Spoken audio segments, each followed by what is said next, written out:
Good morning. Good morning, everyone. I'm trying to find a certain video and I'm having trouble. I'd hate to have to review it while somebody else is also reviewing it because that might be the only way I can get it, but I'm working on it. So I'm going to play the children video that I have right now and continue to look for this, and we will start the show.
This is a true crime discussions channel.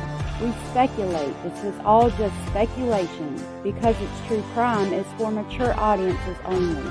There will be no children allowed, no exceptions. Everything on this channel falls under fair use. Please remember to like, comment, subscribe, and share. It's free.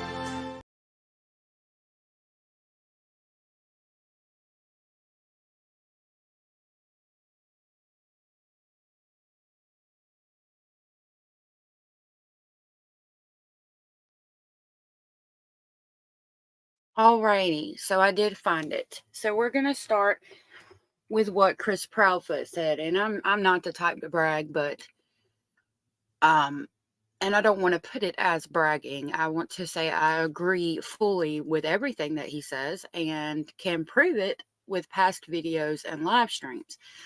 I did pull up a video where I'm talking about the same kind of things that he's talking about, and the video was from 8 days ago. So I know the string was from probably about 12 days ago because it took me a while to get those streams broken down into videos, and I need to go through and do that again. But so we're going to start with this video.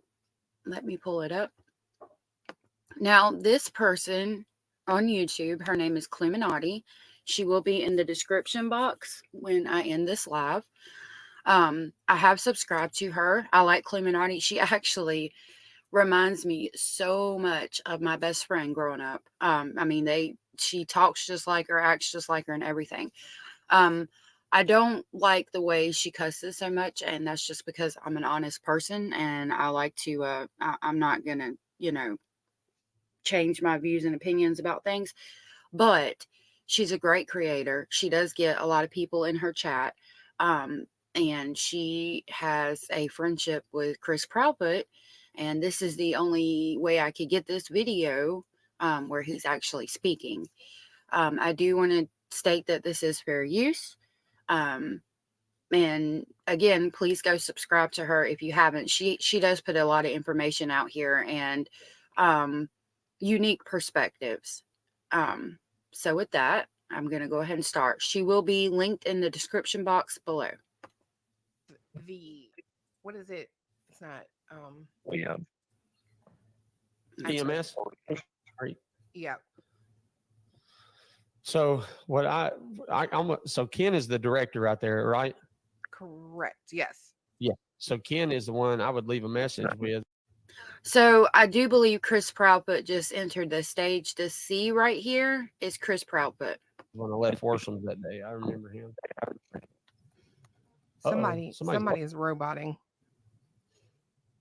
Hello? CP. Hello. Do it. Hey. Hey. Can you hear me? I can hear you. Now we can. Hey. This is Stephen Crabtree. I haven't done a lot of research into him. I do know he's a creator and he was involved in the beginning but is not anymore. And this is Elevated Truth Podcast. He also I don't like some of his like bomb and chat tactics, but he has some good perspectives and his voice is nice. He's got a nice deep voice. It's nice to hear him talk. I know it's been a while since we've actually talked to anybody and been in the public eye. I caught wind earlier about your conversation about the billboards and things like that. I personally, on behalf of me and Katie, wanted to come up and just tell everybody, say thank you for everything that everybody's done and the work that you guys are putting forth, helping find Sebastian, keeping his name public. So what he's referencing right now is there's an issue within the community where CLUEmamati has taken up money to do blip boards. And I talked about it for a second, but I really did not want to talk about it because at the end of the day, so let me explain. The issue is that they say she's not putting out the money that she brought in. Okay, I wanted to make sure I had volume because it wasn't showing up. Okay. So they say, people are saying like, oh, we see the amount of billboards you put up, but how much money have you bought in? Like she showed receipts where she's put billboards up and spent, I think, $3,000 or something to that effect. And they're like, but we don't know how much you made. So at the end of the day, you're making money off of a missing child and da da da da da. I did not visit that situation because at the end of the day, she's putting up billboards. She's getting Sebastian's name out there. She is putting him in the forefront on these billboards in different places around the country. Okay. That's amazing. And for people to attack her for that, I don't like it. And that's why I don't want to get involved. While I don't think it's good to make money off of the back of a missing child, we don't know that she did that, number one. Number two, it takes gas, time, and all of that to do these things. So even if she did use some of the money for that, as long as it's going towards the billboards, like gas in her car to go talk to people or whatever, as long as it's going towards Sebastian Rogers, that's all that matters. Not that she said she did any of that. She said she's put every bit of it towards the billboards. And number three, you have to pay taxes on this money. If she gets a $50 super chat to go to billboards, YouTube is going to take part of that money. And I heard her on a panel saying that even after that, she puts the money back. Like if she gets a $50 super chat, she'll get 30 of it and YouTube will keep 20. Okay. I'm just saying, I'm not sure. I've never had a super chat. I don't know. But she said on somebody else's panel that she puts the $20 back.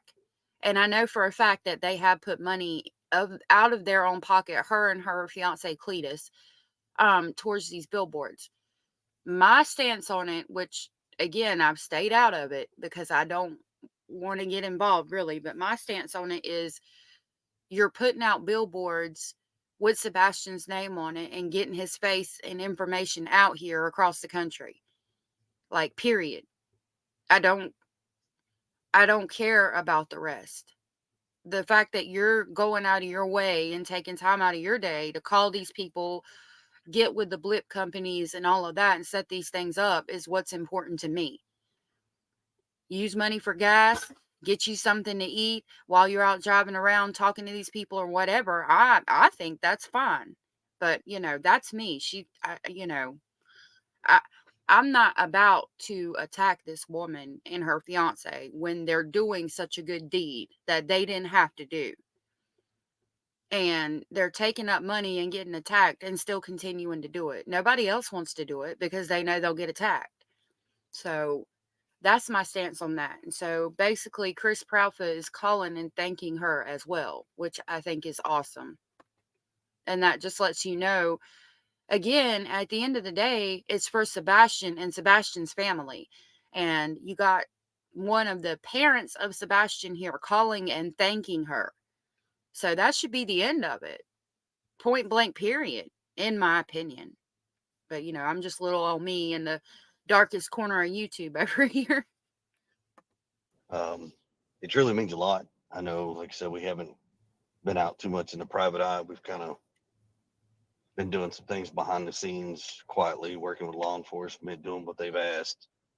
But just wanted to reach out and say, hey, thanks to all those who have contributed and continuously prayers and thoughts about Sebastian.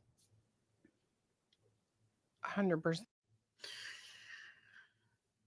I let that, I want to speculate. That's what my channel is about. It's about speculation. But this man's out here thanking us for praying for him and thanking her for what she's doing to get his name out here. I genuinely have said from the beginning, believe that none of the parents have anything to do with this. I think he walked out of the house. Honestly, I've given my opinion and thought on what I think happened. And again, I don't, I've said it before and I'll say it again. Attacking these parents ain't doing a damn thing to help Sebastian and find him and bring him home. % always. Oh, absolutely, man.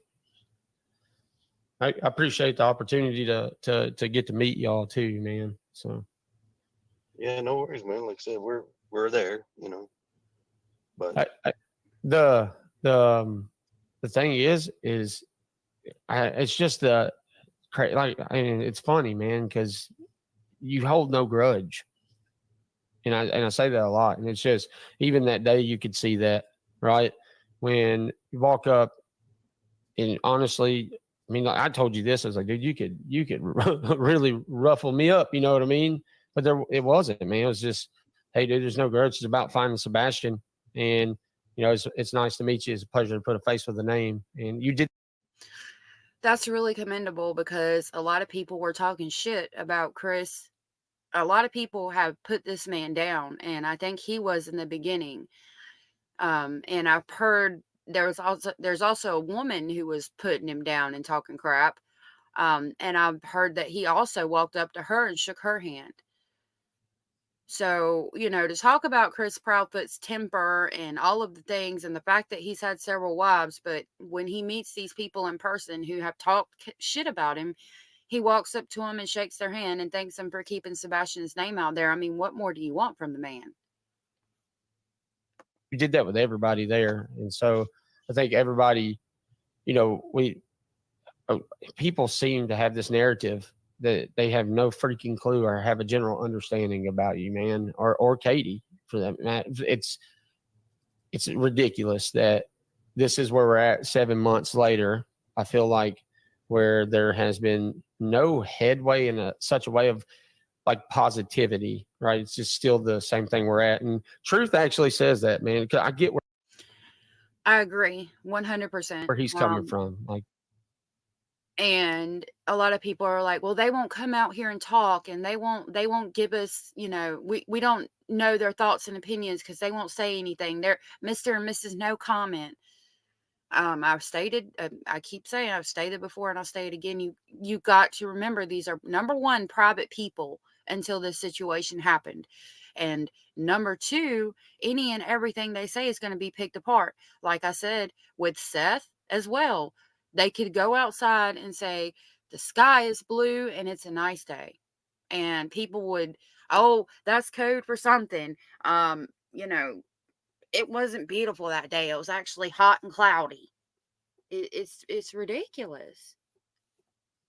like when I respond, this in honestly kind of like a general conversation that I've when talking to you the other day, it's like, hey, it's not worth the time.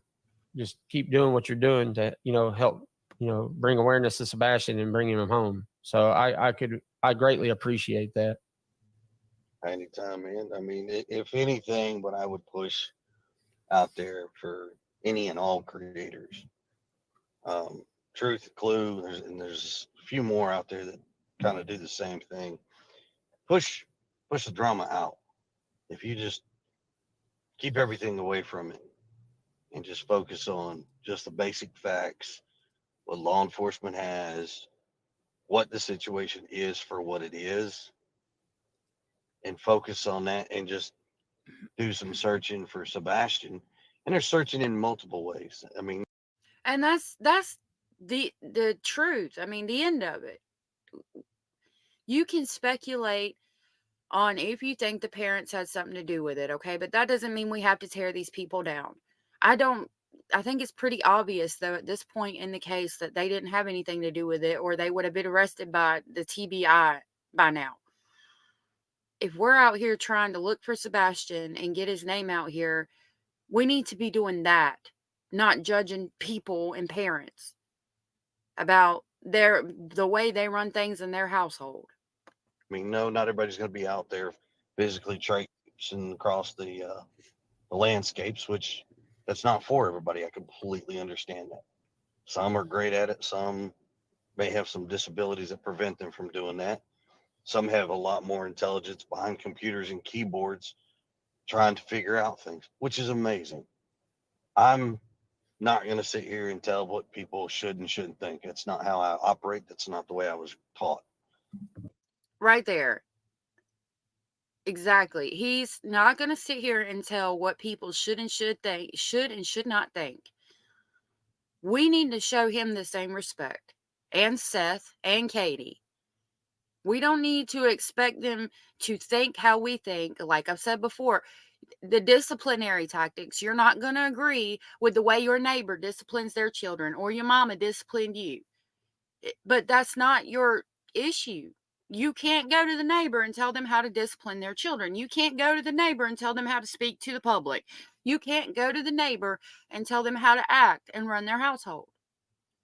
Why are y'all trying to do it to these people? While they have a missing child, her only child. her only biological child. She does have a beautiful stepchild from what I haven't seen a picture of her, to be honest, but I know she's beautiful. Looking at her mother and her father, I'm sure it's a very beautiful child. And I but the point remains, her son is missing. And y'all are finding every single little thing to tear him apart. That shit with the court irked me so bad. Talking about puffy faces and Timu freaking mullets and shit. Why? That shit made me so mad. Why? What is the point? How is that finding Sebastian? It's not. Everybody's opinions are just that. They're their opinions. You know, different points of view are always welcomed, but just not so much of the drama. Because I know it Please. bogs the case down with law enforcement, with everybody, and it weighs heavy on all parties involved as far as the Chris, stress goes. Katie, I think this myself, goes. Seth. I mean, let's not forget something here. Yeah. Seth is the parent. He is the biological father to Sebastian. He loves his son. Yep. Katie loves her son. I love Sebastian. But that's Okay, now when we go back to, let me try to pull it up. Hold on a minute.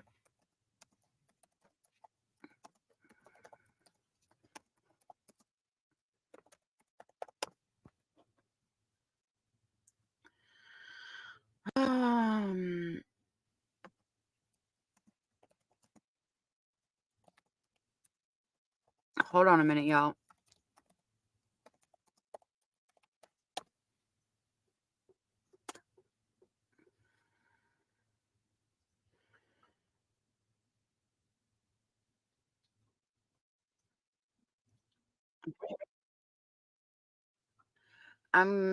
Okay, so I gotta wait for this commercial.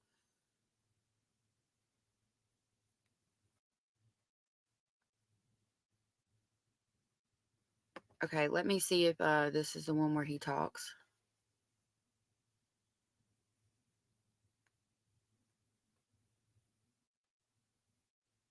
Because it's such a short clip. Yep. Okay. So let me back this up just a second and we're going to compare something real quick. And I mean, I'm not trying to attack parents, but I've got to be fair. Where are we at? We are at 3:10:49. Let's go back to 39:55. abilities that prevent them from doing that. I want you Some to have a listen to lot what more Chris said. intelligence behind computers and keyboards trying to figure out things, which is amazing. I'm not going to sit here and tell what people should and shouldn't think. That's not how I operate. That's not the way I was taught. Everybody's opinions are just that. They're their opinions. You know, different points of view are always welcomed, but just not so much of the drama. Because I know it bogs the case down with law enforcement, with everybody, and it weighs heavy on all parties involved as far as Chris, the stress goes. Katie, I think this myself, goes. Seth. Listen. I mean, let's not forget something here. Yeah. Seth is the parent. He is the biological father to Sebastian. He loves his son. Yep. Katie loves her son. I love Sebastian.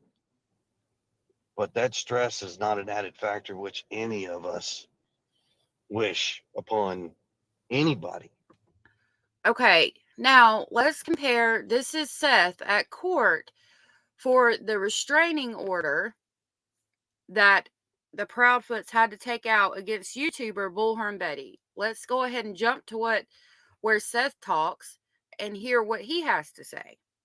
And I mean, I got to do this. It's only fair. Is still missing. It is extremely frustrating that I have to come here to support somebody, which I don't mind coming to support somebody that's supporting my goal of finding my son. But the fact that I have to come here because four people, want to put restraining order against somebody who's just trying to find my son, and yet Sebastian is supposed to be her son as well. Seth added that he believes Andre. Okay, comparing the two, and this man, let me pull up back up where we were at with Chris Proudfoot. After hearing what Seth Rogers just said, because what Chris is saying right now is after that, Chris still came on here and said nothing but nice about Seth. I mean, you know, And we I just don't know. ask the people, let's take a step back. I don't know what else I could say about that. I mean, there's not much to say about that. That's the proof. That's the evidence right there. The last thing Seth Rogers said in the public, and then this is the last thing Chris said. This is from September, or a day ago, September 14th, I guess.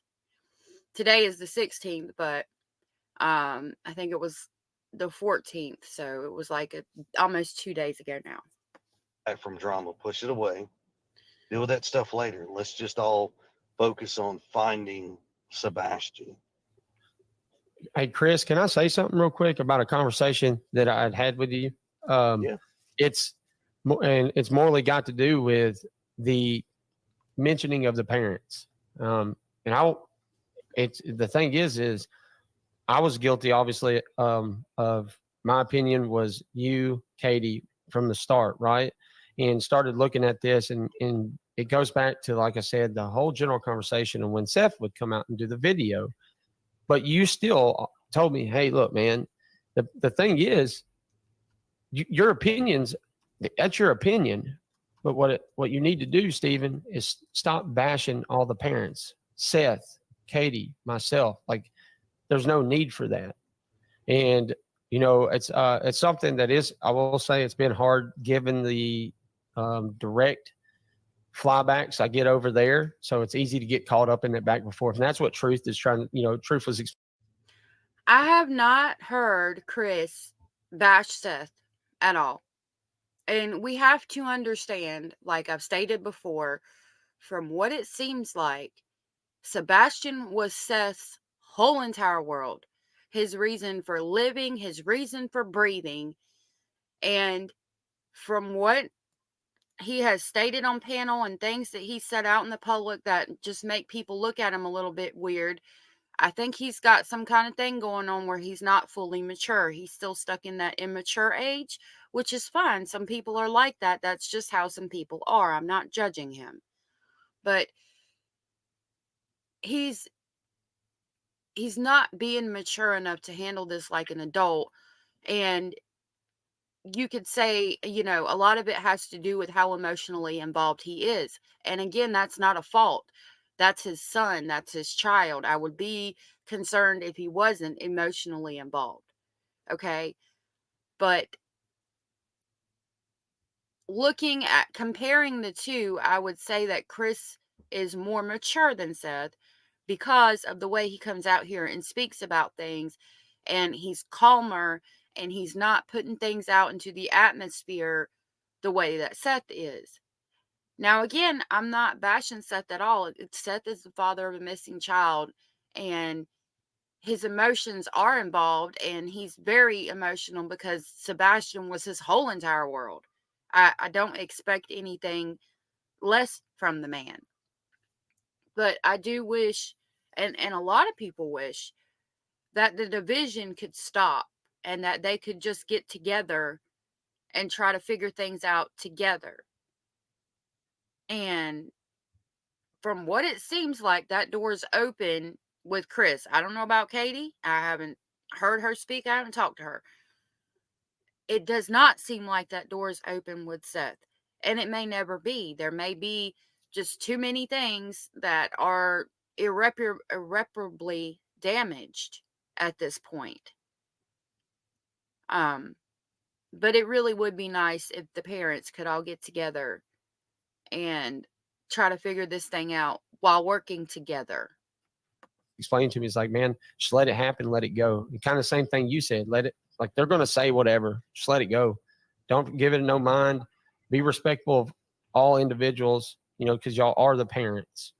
And so it's something that I've got to work on better myself, to be honest with you, especially given the situation at hand now. But I want to say appreciate that advice, and same to truth, man, with the advice and Clue. I mean, Clue. I mean, you look at Cletus, man. They have all been legit when it comes to like, hey, look, man, just keep doing you. Do it this way. It's not worth your time when it comes to these people are going to think whatever the hell they want, no matter what. You're not going to. That's a big thing to remember when you're on YouTube. People are going to think whatever they want, no matter what. You're not going to change their mind, and trying to get them to change their mind about you is just not going to work. I mean, getting on your live streams and crying all the time, which I don't think that's genuine. I think that's more for money, but it's not going to help. You should, I mean, people are going to think what they're going to think. You can't change their mind. So move on from it and just keep on trucking. To change that opinion. That's their opinion. That's why it is what it is. But we could do this without having to critically bash everybody. Well, I mean, in the end, just like so the day that we met you and we handed the flyers out to the barbecue and that crew and all that and met them, you know, Terry Lynn's there. That's fine. I don't hold a grudge. It's not a personal thing for me. From what I understand, he walked up and shook her hand, and I think he actually exchanged flyers with her and gave her some more flyers to put out, if I'm not mistaken. Well, I walked up and said, "Hey, let me give you a hug." She gave me a hug. I gave her a hug. She gave Katie a hug. You know, it's not a personal vendetta. It's not. And Terry Lynn has done things that are real weird. Like she found a box with Katie's senior picture in it that had been stomped on and smashed, and things that's like, come on now. Like several different things like that. That's like, I mean, I don't know who you think you're fooling, but everybody knows you put that there. And then we're like, oh, look what I found. And, you know, that she's gone to those measures. And they still walked up and gave her a hug. This is not about me, Katie, or Seth. This is about our 15-year-old son, Sebastian. Amen. This is not, he just said, this is not about me, Katie, or Seth. This is about our 15-year-old son, Sebastian. That needs to be like etched in stone at the forefront of this case.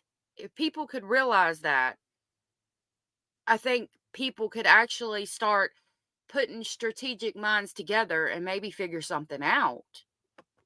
And bringing him home. That's what this is about. Once everybody can focus, draw back to that, effectively, I really and truly believe that a lot of these creators could be effective. They could all come together and try to collaborate and make some big. I don't know. I'm not a planner, but I have an idea in my head of where we could try to get some groups, very credible and reputable groups together, and try to form something to bring awareness, not just to Sebastian's case. There's so many kids every single day that are going missing that need that focus. And Katie and I can't be completely stingy and just say it's all about Sebastian. We can't. But we'd love to. We love that everybody is staying focused on Sebastian. But we definitely would love everybody to just push away the negativity. I think if we did that, we would get so much further. And just focus back on Sebastian. He's the important piece here. He is why we're here. Absolutely. That's facts. Exactly. But Clue, Truth, I definitely want to say thanks to you for everything you guys do. You know, we hear a lot of good comments, a lot of reasonable thoughts, and you know, appreciate all your efforts of pushing billboards. You guys did an amazing thing, just like Duchess and Barbecue and Tammy and all those folks. I mean, there's no way we could have done that without y'all's help, and it truly means a lot to all of us. Of course. I'm really glad they did that too. That's why I say I would not bash them. That's why I'm not getting involved in the Blipboard situation and the money and the funds, because at the end of the day, they're putting billboards up with Sebastian's name on them and picture and getting the information out across the country. Nobody else ain't out here doing that. And the people who are getting attacked for it, which is bullshit in my opinion. I don't care what money, it does not matter to me. The fact that you're out here putting up billboards speaks volumes to me. And I'm damn sure not about to attack you for it. I mean, that's just it. How can you attack somebody that's going out of their way to do these things? I don't agree with it. You're welcome. Absolutely. Chris, if you don't mind me asking just a very simple question, how are you and Katie doing mentally, physically? Obviously, I know missing Sebastian, but how are y'all holding up in this whole ordeal? We take it day by day. It's a mental struggle.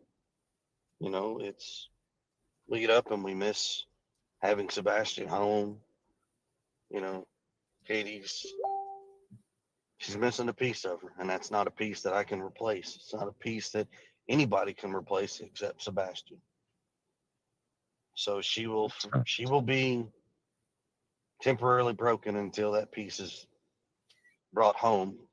However, you know, she's missing her child. She is missing her light. You know, it's a struggle.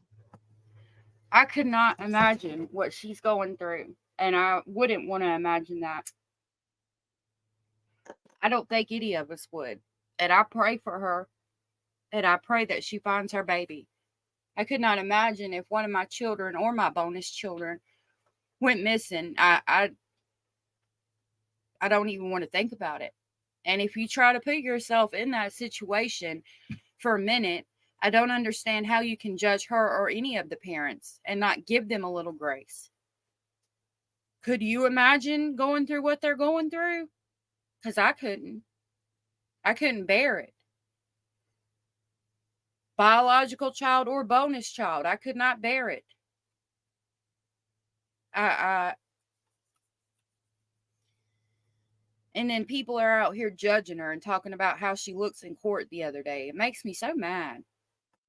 But I mean, we just one day at a time. We get up, keep pushing forward, push through all the noise, as I like to call it. Push past the noise and keep moving forward. There is a light I think that's an accurate representation. at the end of the tunnel. We just don't know how long that tunnel is, but we're going to keep walking through it. So, I know a lot of people in the comments have questions, and I'm not going to ask any of them because I think that, you know, it appears to me that Chris wanted to come up and address y'all, and I don't think it's really, you know, my place to ask y'all's questions. But I will say this much: do you think that the drama supports the exposure as far as Sebastian's name? Does that make sense? Like, are y'all seeing the amount of shit that's going on, and is it affecting y'all? We see it all the time. It will never end. We will hear it. We see it. We live the life. We can't go places without somebody recognizing us, taking a picture, posting it on Facebook. There's people. Why are people following the parents of a missing child around or seeing them out in public and wanting to take a picture with them? What the hell? Are you serious? I'm a celebrity because my child is missing? You want to take a picture with me because my child is missing? Oh no, not me. Nope. People that post things on YouTube and Facebook and all these other social media outlets that, one, that's fine. That's your right. But at some point, if you were in our shoes, would you want it done to you is the question Exactly. What was I just saying? that I ask internally to myself. Would we do it to somebody else as they're doing it to us? I would hope not. I really and truly would hope not. I could not agree more. But I know people have a lot of questions, and at some point we may come out and start answering some questions when the time is right. And keep in mind, anytime, no matter what I say, Katie says, Seth may say, it all will twist and be formed to somebody's narrative. Yep. Somewhere, some way, somebody has to twist the narrative. That's what we've said from the beginning. Everybody is twisting things.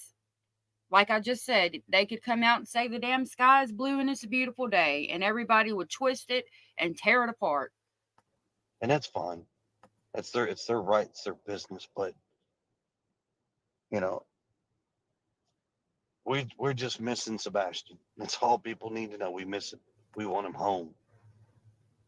We'd love to have our home complete again, and it's not. Hey, Chris, may I ask just a small question here? And I think it was something kind of like Cletus had pointed out in Truth. When it comes to talking about your son, as long as it is in a positive way, and I will maintain that, is it all right I speak on him and that I can make that? Obviously, I go out and I do the searches. I don't do the lives. Now, remember, Chris is not the one who's been, from my knowledge, he's not the one that's been out here sending cease and desist for talking about his child. I could be wrong about that. I know Nick the Hack got some cease and desist, so I could be wrong about that, but I thought it was Seth that was sending those cease and desist. I just want to make sure it's okay with you and Katie that I can talk about your son and obviously, do what I'm doing out there with the searching. Yes. I mean, Katie and I'm pretty sure I speak on behalf of Katie for this, but people can talk about Sebastian, use his name and use his pictures in a positive manner. Right. Out here trying to find him, not out here bashing people, parents. We are not going to give permission to use it in a negative manner, period, whatsoever. Absolutely.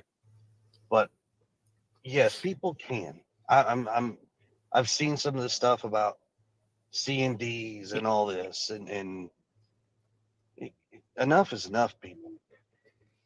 We need folks to utilize those pictures in his name to help push those searches in the social media aspects in a positive light, not a negative light, a positive one, across however big this earth may be, because we don't know where he's at. But wherever he is, we want him home where he belongs. That is what we want. And when I say home, he just keeps putting out these dynamic statements that people need to take into account and listen to, and just put all your emotions aside for a minute and just listen to what this man is saying and think about it for a second. Let it marinate. that is home with all of his parents, not any one or two. It's all of his parents, all of his family, whether they're in Texas, whether in Tennessee, it does not matter. This boy has 3 families that love him dearly, and he needs to be home with them.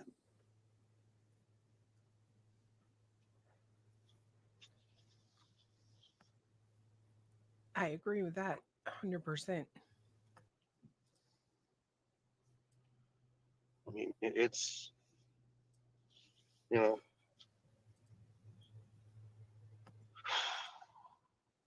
it's tough, but I'm going to jump down. I don't want to be up on a soapbox. And I know folks have questions.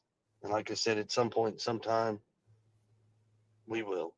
But just not right now. It's not the time. Just know that law enforcement's There's too much going on out here. There's too much drama and too much bullshit. I don't blame you. doing their job. TBI, the FBI, Sumner County Sheriff's Office, all the detectives involved are phenomenal. They are doing the best that they can. They will take the leads, they run with them. Katie and I have no complaints about them. They are doing phenomenal. you know. And he's saying that because Seth has had a lot of complaints about him because they're not emotionally involved, but he has to understand they're not going to get emotionally involved, unfortunately. If they got emotionally involved with that case and got emotionally involved in every case, Lord, they'd lose their mind. You can't let yourself get emotionally involved or attached to the case, or you'll be moved off the case for that reason, because you would go crazy. Not every child makes it back home, unfortunately. How would you deal with that if you're emotionally involved? It's bad enough that the parents and family of that child has to deal with it. If you're an officer and getting emotionally involved in every single case, every single time it happens, how are you dealing with that? Just work with us, work with them, give them what they need, and allow them to do their jobs. And I'm sure we'll get an answer. I agree. So, Well, Thank you for coming up here. yeah, no worries. Thanks, Clue. Thanks, Cletus. Truth. It's always real. So, y'all have a good evening. Take care and enjoy your wonderful weekend. You Absolutely, too. you too. All right, later. Bye. Bye. All right. Stephen, was that cake good? So to hear the rest of her stream and everything she has to say about that, please go check her out. Like I said, I'm going to link her in the description box. Give her a like, a sub, and a follow.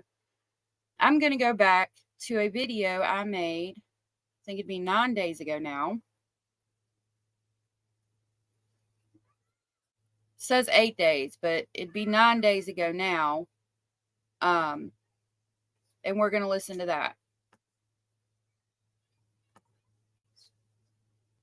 I think people have been too harsh on Katie.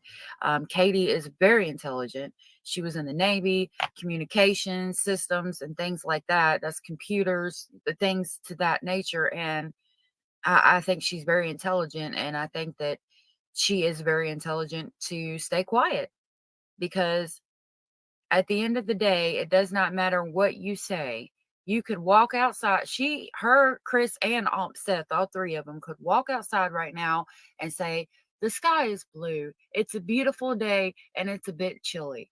And people would pick it apart and say that it's code for some kind of Sebastian thing, or that he is lying and it was actually hot that day and it was cloudy. And why did he lie? And what is he doing? And all of the things, just because he walked outside and said it's a beautiful day. These people are tearing these parents up. And remember, this was 8 days ago that I said this. Like I said, I'm tooting my own horn right now, and I'm not the type to brag, but I've been saying this, in my little dark corner of YouTube over here. I want to be careful because yes, we should speculate. Yes, we should investigate and look down every single avenue that there could possibly be that could possibly lead us to Sebastian. But we don't have to treat the parents like shit in order to do that. It's just not necessary. We may not agree with the way they do things, okay? You're not going to agree with the way your neighbor does shit. Hell, you probably don't even agree with the way your grandma or your mama does things, okay? We all have a different feeling of how children should be punished, how schools should be handled, how separation and divorces and custody battles and things like that should go down, okay? That's why we all grow up, we become adults, and we get our own house, okay? I've got children that live in my house, and you know what I tell them? As long as you live under my roof, you will abide by my rules. If you feel like you can't do that, then one day when you're old enough to leave my house and have a job and all of the things you need to support yourself, feel free to walk out the door. But until then, you're going to abide by my rules. Okay? I don't go to the neighbor's house and tell them that they got to abide by my rules because they feel different. They're going to disagree with me on things. It's the same thing. You can't go to Katie and Chris and Seth and say, you're going to abide by my rules, which means my punishment, what I think should be punishment, what I think shouldn't be punishment, what I think about the snacks and all of the things. And at the end of the day, that's what everybody's been bashing these parents on. I don't think that they should have did it this way. I don't like the way he said this. I don't like the way they're doing that. And it's not acceptable. You can't do that. It's the same concept. That's their house, their life, and the way they run things. We have no right to judge. All we need to be worried about is finding Sebastian. Now, you could say these things come into play. Well, did he do something to Sebastian? Did it have something to do with the way Sebastian was treated? All of that. Okay, that's fine. But this has gone too far. In 6 months, Sebastian has been talked about, if not twice a day, at least once a day, by most of these mainstream YouTubers. And I could say myself included, although I'm trying to not do what I'm doing right now. I don't like going and playing other people's videos. I apologize. My children are up getting their cereal, so if you hear that in the background, that's what that is. And again, I don't like going and getting other people's videos. That's their hard work. That's why I try to pull my own information. And you're good, Jenny girl. You're fine. You're perfect. Thank you for being here. I appreciate you. You just have no idea how much I appreciate you, Jenny. But I try to pull my own information and all of that. I don't like playing other people's hard work. But Chris Proudfoot don't even know who I am, much less going to come talk to me. That's their hard work that they put in to do their video. I try to get information myself and put it out like I've been doing with the Madeline Soto case. But,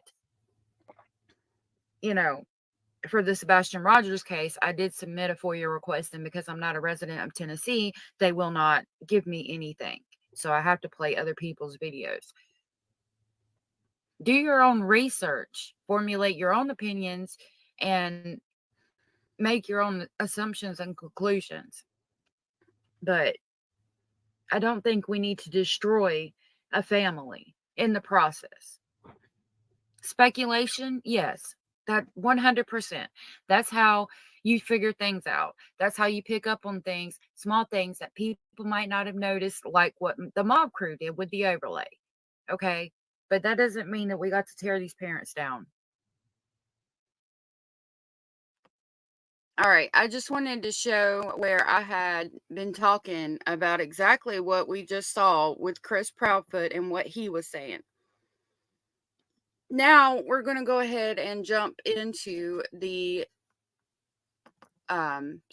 Chris Stern. Hold on a minute. We're going to jump into the interview with Chris Stearns, which is Stephan Stern's dad, his dad and his mom's interrogation. I'm going to skip it forward a little bit, where they just talk about medications they're on and things like that. So we can get through it. I think it is an hour and 45-minute interrogation. So want to get through it. So we'll start here. Would be here in town. Like, what would his routine be? Okay, I'll back up a little bit. Yeah. Well, it's a lot of Stephan's That's the only people. thing. Yeah, only thing her mother. Hold on a minute. Plus, I think she was taking medications for. All right. I don't want us to miss anything important. That sort of thing and stuff like that. So we can do it one of two ways. I can just give you guys the floor and you can let us know what their dynamic was, or I can do it question and answer wise, whatever's more comfortable for you. Well, if you do question and answer wise, you'll get the answers that you wanted. If you let us sit here and ramble on for half an hour. I put it on 1.25. If that is too fast for anybody, please let me know. Now, you may not get what you want. You still have to ask the question. Fair enough. Fair enough for me. We can fill in the gaps. Yes. All right. So, any idea how long Stephan and Jen have been in a relationship? 7 years. 7 years. 7 to 8 years, somewhere there. Okay. And was it constant throughout those 7 and 8 years, or on and off, or? They were friends first, close friends first, and then it evolved into a romantic relationship. I think probably the first 18 months was his friendship, and then it changed from there. And no, we did not like the relationship. Why not? Didn't approve of it. No. Why She was is a that? bad influence on her because of her, Drugs. well, drugs plus, I think she was taking medications for depression, anxiety, what have you. And I just didn't feel that she was going to be a good influence for her. She's bipolar. She's bisexual. She's a drug addict. She had a young child. The family. Okay, all of these things, you know, I don't fault her for being on medication. The extent of the medication and how much she was on is concerning. When you are taking care of a child, I think that's why she didn't see or noticed, if she didn't notice all of the things that were going on. If she did, I mean, again, though, there's contextual clues there that make me think that there's no damn way she didn't know.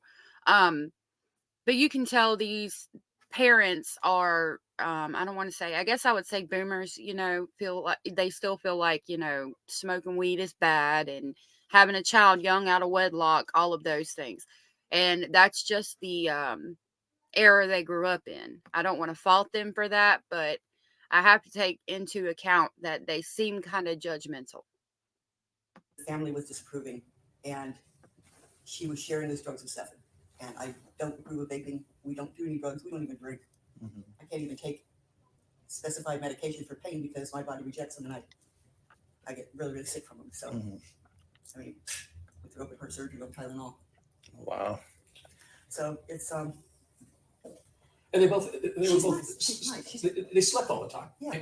And you know, we had a hard enough time dealing with Stephan sleeping all the time, and now he's got a relationship with somebody else that does it as well. It's like they were feeding off of each other, none of it in a positive way. And that's why I disapprove of a lot of Stephan's. Well, that's the only thing. Yeah, only thing her mother and I approved of together was the I fact put it that we back didn't on approve of normal. the relationship, because if Jim started spiraling down one of her holes of depression, she took Stephan with him. Mm-hmm. If he was depressed, he brought her in, and it was just always like a balancing act with those two. This is not good. It's not a good dynamic. You know, when you said they were always sleeping like constantly, Yeah. Were they taking medicine to go sleeping, or they were just? They were faked out. Yeah.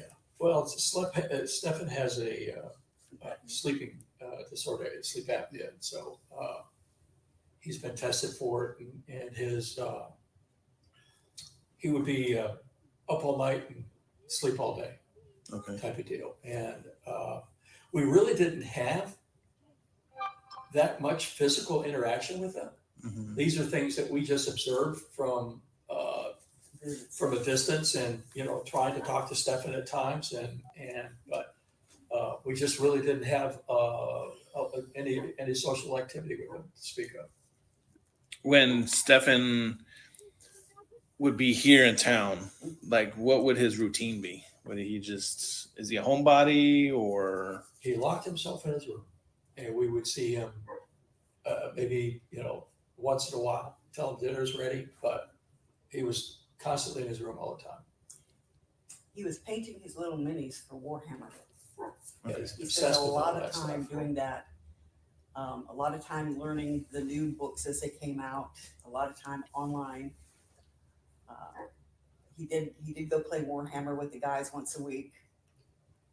Tried to get him to go to the beach. Tried to get him to go to church. Tried to get him to go shooting with us. No. Did he give an excuse why that he wouldn't want to go? Like Just no motivation. And he walked around with Jen on the phone on FaceTime all the time. I would be in the kitchen. I would look up and I would see Jen, and she's like, oh. And I look at her and her eyes are open. I said, Jen, are you back? Sorry about that. Said, oh, yeah. And this is recently or that throughout the was years? in the last few weeks, yeah. Okay. He wasn't. I brought him back in December because I was supporting him living there, and I didn't know that I was supporting the whole family. Mm-hmm. Again, Stephan's great at omitting information, not being transparent with me, and I just reached a point. I said, I can't afford to have you working for Disney, and there's always a deficit in his budget for one reason or another. But somehow he had expensive toys and what have you, and where the money came for that, he didn't even after he arrived here. Packages would arrive, and I said, well, I'm not giving him any money. Where the hell is it? Stephan, it's money I saved. And I'm sitting here going, Bohica. You know what Bohica is? It's an acronym. Bend over, here it comes again. And, he called me up and said, well, I'm short in funds. Can you, Zell me 150? Now, this concerns me because if the father was supporting him and he's not working at Disney, and the father's like, you're buying all this new toys and them card game things, like that shit's not cheap. Them little figurines and things. I had a friend from high school that was into them things, and they're not cheap. And he's going out and buying like right when they hit the store, first edition stuff. You could go bankrupt doing that stuff. How is he getting extra money? Like, the dad's asking, how is he getting extra money? Let me put my banner up, but could it be that he is getting extra money from showing pictures and videos that he was taking on his phone?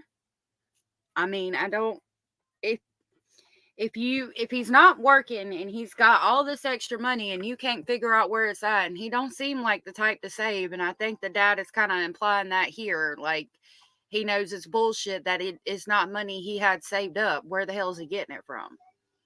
What are you doing on the side to make extra money? Because in the beginning, a lot of people thought this could be some kind of ring or something. And it still possibly could be. $50, send him that. But meanwhile, now he's telling me he's got money in savings, which I didn't believe. So where the money was coming from, I have no idea. But these packages just kept arriving. When you would support him, how would you get him money? I sell it. Okay. And I paid him,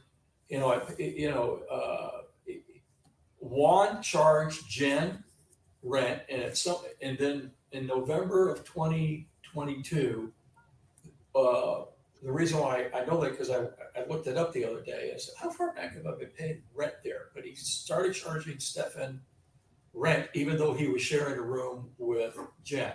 And then they decided that they weren't going to be in a relationship anymore, and he took over a full room, and now I had to pay $600. And so this just kept escalating. He wasn't taking care of his car. It's upsetting to hear how the parents were paying his rent. I think they really loved him so much, and they did a lot for him. Lord have mercy. Excuse me for just a minute.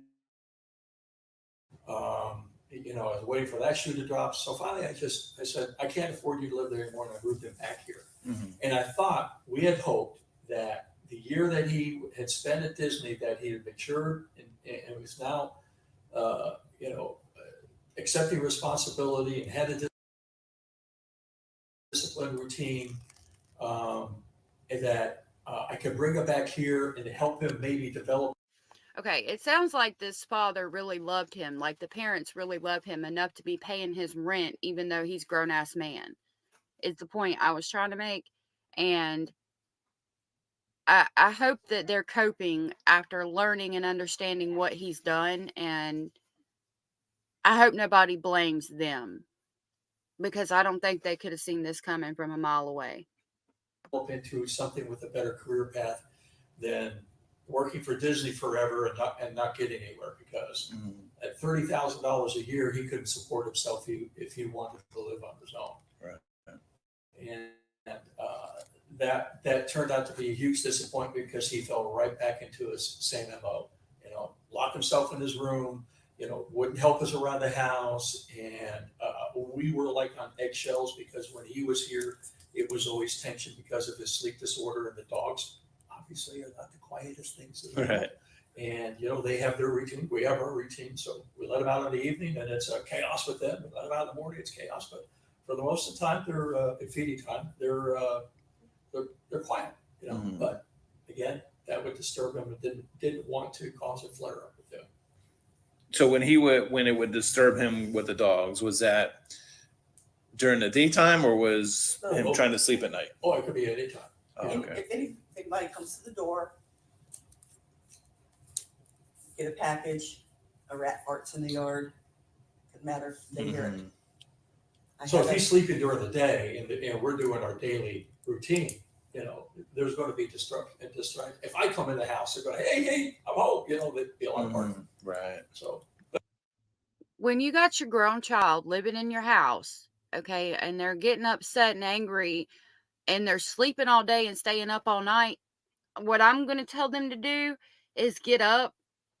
I'm going to say, look, you've got your sleep schedule all messed up. If you would get up during the day and do something to actually get your body worn out, get tired, go outside, go rake the yard, cut some grass, clean the house, do something to get yourself actually tired, go work a job, then you're not going to have trouble sleeping at night. I think it was more of a sleeping during the day and at night, because if if you don't have a job, you don't have a routine, it's just your schedule can get messed up like that.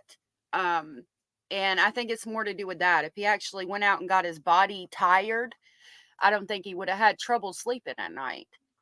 And I'm glad that he didn't hold back on the questions either, because we're finding a lot of information out about this, about Chris and Stephan and the whole situation by listening to this interview. And I haven't even listened to all of the interview. Um, I'm really glad that this happened too, and that they didn't hold back. I couldn't agree more, Jenny. But, I would just hope that, he was. I keep wanting to say Janae, like Forrest Gump. soundly sleeping, and that he would just sleep through it, but occasionally you would hear a bark out from him. Or if he had his headphones on. Yeah. So when you said you brought him back in December, do you remember when? First part of December, end of December? I'd have to look up. It'd be early part of December, because I was trying to get him out of there. I thought it was the end of November. It could have been at the very end of November or the very first part of December, because I didn't want to owe Juan another month's rent. I wanted them out of there. But did he mention if they were split up at that time, or if they were still? Well, they were supposed to be officially broken up. Mm-hmm. Did he ever say why they broke up? They just, yes and no. Jen told me as recently as last week, she didn't want him as a partner. Mm-hmm. She realized that he was not going to be a good partner. But I question if Jen found out what was going on, and that's why she broke up with him initially. But then, for whatever stupid reason, she let him back in the house to be around Maddie, and I guess condoned what was going on. That's my thought on that. I think she figured it out. I think she broke up with him. I think she told him to leave. I think that's why she tried to put it to the parents nicely. She didn't want him as a partner. Of course, you don't want him as a partner if he's molesting your child. I would certainly hope not. But then, for whatever stupid reason, he let him back in the house. She even stated that Madeline was doing way better when he wasn't there. And then you let him back in the house. Why? I'll never understand. I wish I could ask her that. But I assume that they both recognize that they want to go their separate ways. And I would say that occurred several months before, because there was one time he mentioned he was socializing with somebody at Disney, and that didn't go over well or something. She didn't like that. So I told him, we both told him he would never get into a healthy relationship until he got away from her, because what are you going to do? You're renting a room, you're going to bring a new woman into your room with. And I agree with that. You're renting a room with your ex-girlfriend. You're going to bring your new girlfriend in there. But I don't think Stephan Stearns, was ever going to get into a good relationship. The whole reason he got with Jennifer, in my humble opinion, was not for Jennifer. It was for Maddie. I don't think he was ever going to be in a good relationship. He's too mentally unhealthy to be a good person and a good partner for somebody. Your ex in the next room. Mm-hmm. That's a bad recipe. Did this ever happen within the last 7 years? Did they break up and get back together and that sort of thing? Or I don't think so. I seem to recollect that there might have been a pause in that relationship, maybe to the extent of how involved the relationship was, and maybe it became more social than more of a relationship type of thing. Mm-hmm. But again, clueless as to exactly the extent of how involved the relationship really was. I always thought it was just good friends and sex with benefit type of thing. Mm-hmm. But I don't know how committed they were to one another. And that was going on all the way up until December. Well, actually, You think? before December, because like I said, when he went into the room on his own, that basically was probably the time that the relationship ended. So, Do you remember when that was? You said November? Yeah, I'm going to try it. Let's see. He left in December, maybe 3 or 4 months before he pulled out of there. I think I only paid 3 or 4 months at 600, maybe 3 months. I'd have to look it up. Do you know if when he came back here in December, was he ever making trips back to Kissimmee at all? There was, I think, 3 occasions he went back. This last trip, with when all this stuff happened, a trip before that, and then he went back for Thanksgiving, or he was there for Thanksgiving. So Thanksgiving and Christmas. yeah, so he wasn't invited to the family events, and but he was there at that time. Okay. I'm assuming just visiting Jen, or was he visiting other people? He was visiting Jim. Yeah, I wouldn't know who else he would be associated with at that time. Okay. I don't think he had any relationships outside of Jen. Maybe I think there was a time or two he mentioned that he was going to go out with some cast members after work. But Bear was one of them. yeah, but that's the only time. Has he ever lived in Kissimmee prior to meeting Jen? No. No. Okay. Always here in Northport, or has he lived out Well, elsewhere? we moved here. Windermere. We moved here in May of 2020, so it was always at our home there, or he lived here. And then we Okay. finally got him out of here, and there was an opportunity for him to go live in Kissimmee. Okay. But with Jen is Yeah. when he went to Yeah, Kissimmee. yeah, not on his own. They were both supposed to be working. Why has he never went out and lived by himself, like on his own? Like, he's stating we finally got him out of here when he went to Kissimmee to live with Jen. Like, why can't you ever, like, at least once have your own shit and support yourself? Working at Disney together, but she can't keep a job Do you know why? because of the bipolar. Well, She doesn't want to lose her state benefits. but depending on the type of work, she had back issues or something, so she couldn't do physical things. Now she did have a job as a concierge that didn't require any pressure or stress on her back or something. But there was always something that prevented her from working. Couldn't do dog sitting or whatever job it was. They would last no more than 2 weeks, and then she'd be back And she was crashing going to home go all to the school time. for nursing. And I'm thinking, oh my God, save the world. Well, then she was going to get into graphic design. Oh yeah. Dad bought her an Apple computer, I think. These are symptoms of bipolar, because like I've said, I'm bipolar, and we have to remember that the parents do not like Jen, so they're gonna have a biased opinion about it. Okay. I'm bipolar. I take doTERRA products. I'm not on heavy mental health prescription pharmaceuticals. I don't do that. But one of the symptoms is like you watch a musical on TV, and then you decide you want to go be a ballerina and perform on TV. It's like, and you think you can go do it, and you go try to do it and all of that thing, and that kind of explains the jumping around of like, oh, I'm going to be a nurse, I'm going to do graphic design, I'm going to do this and that and this and that. That's definitely a symptom of bipolar. And from what I understand, I don't know state to state, but you can be on disability and still have a part-time job as long as it's part-time and you're not making over 40 hours, or making 40 hours or more. Excuse me. So I don't think that the SS or the disability thing would factor in unless she was like losing money from her disability because of the hours she worked.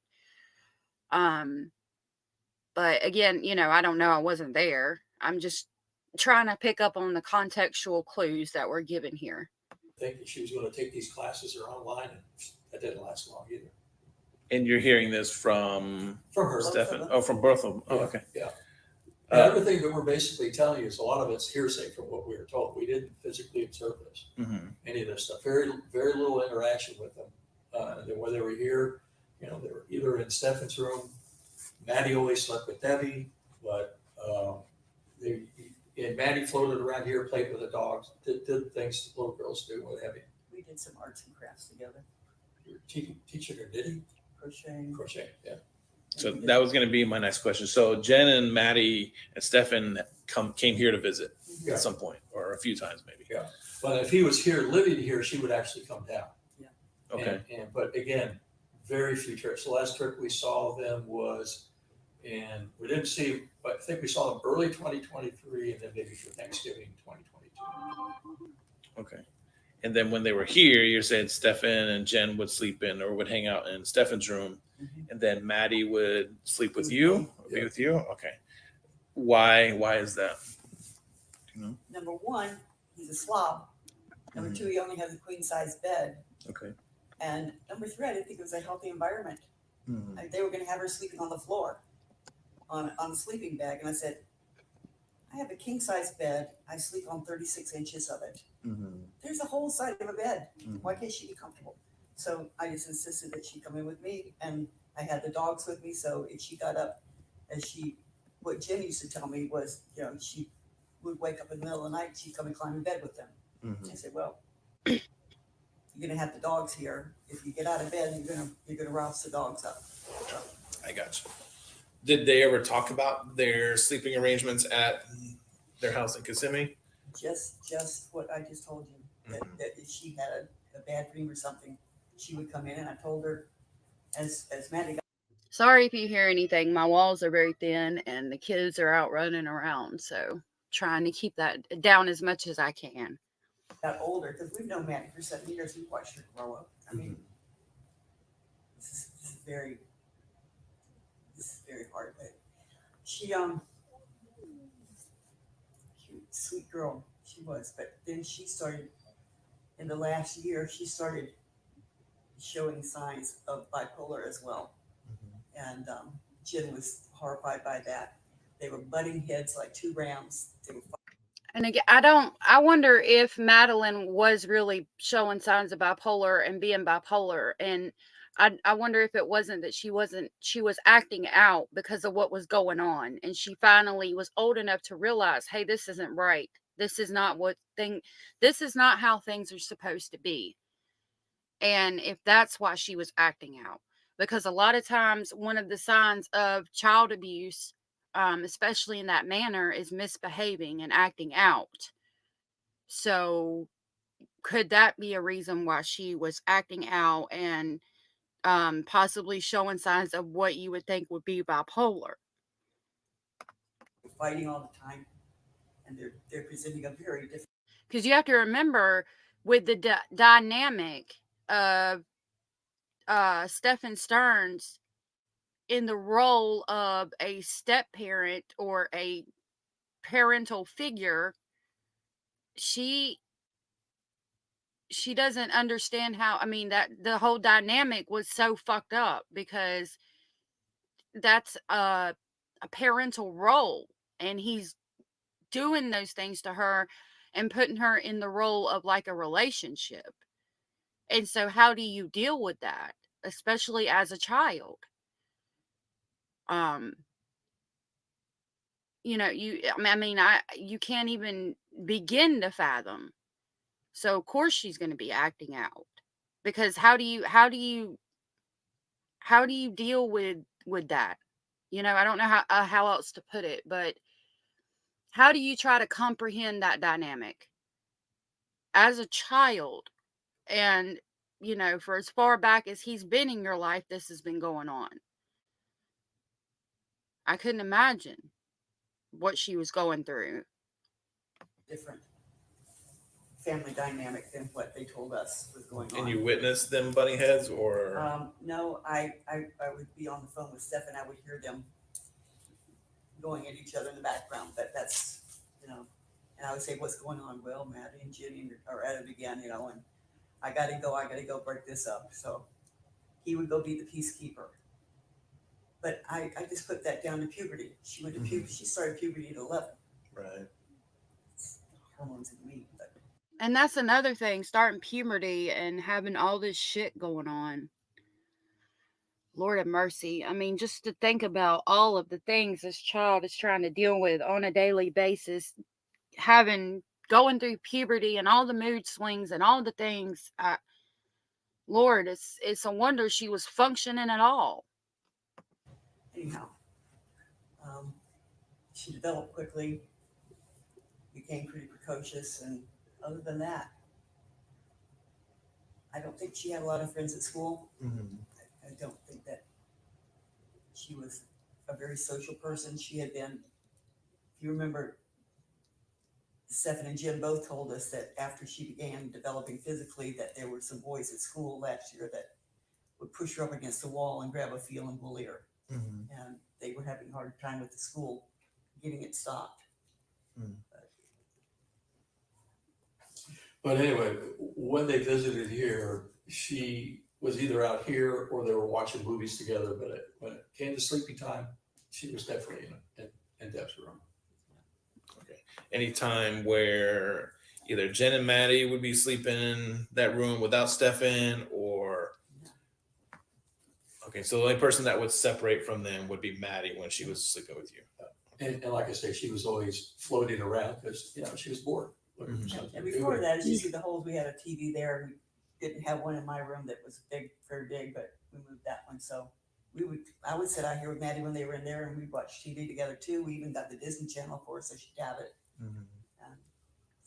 Do you know if Maddie or Jen, when they were sleeping here, did they take medicine at night or anything like that you know of? No, Or did Stephan take any? Has he been prescribed any medication? he has been prescribed an anti-anxiety medication and a ADHD medication. He's got Adderall and something clomidine, some for sleeping. I don't know what the first part of it is, but really didn't know his medical routines at all, hers or Jen's, other than the fact that she was always changing medications. She was, I think, taking medication for depressant and anxiety and bipolar, but I don't know anything beyond that. She had a prescription for medical marijuana. Medical marijuana. So she vaped all the time, and she shared it with Stephan. I wouldn't allow it in my house. I don't like the smell of it. I don't know why you would go in somebody else's house like that and smoke anyway. Like, why aren't you stepping outside at least out of respect? You know, I mean, it just makes me question everything. Like, you're not even showing respect for your elders, Jennifer? I said, if you're going to do that, you have to be outside. You just can't bring it in here. Now, after Stephan moved back here in December and he made the trips back to Kissimmee, would he drive the silver car? No, that's car, the first time he ever drove that silver. No. He drove the silver car Oh, that's because right. his car was in dire need of servicing. So I said, last thing I wanted to do is go 2 hours north and be stranded. Now I'm dealing with a disabled car. So I knew that car was up in maintenance, so I let him drive that car.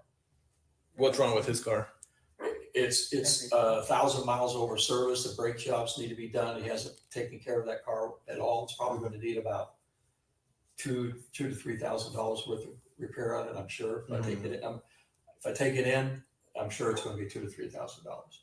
AC was been acting up on it, but I didn't trust it for long trips. If he was just if he was in Kissimmee commuting to Disney, that's one thing, but not long trips. Right. Matter of fact, I had him tow it down here, not drive it down.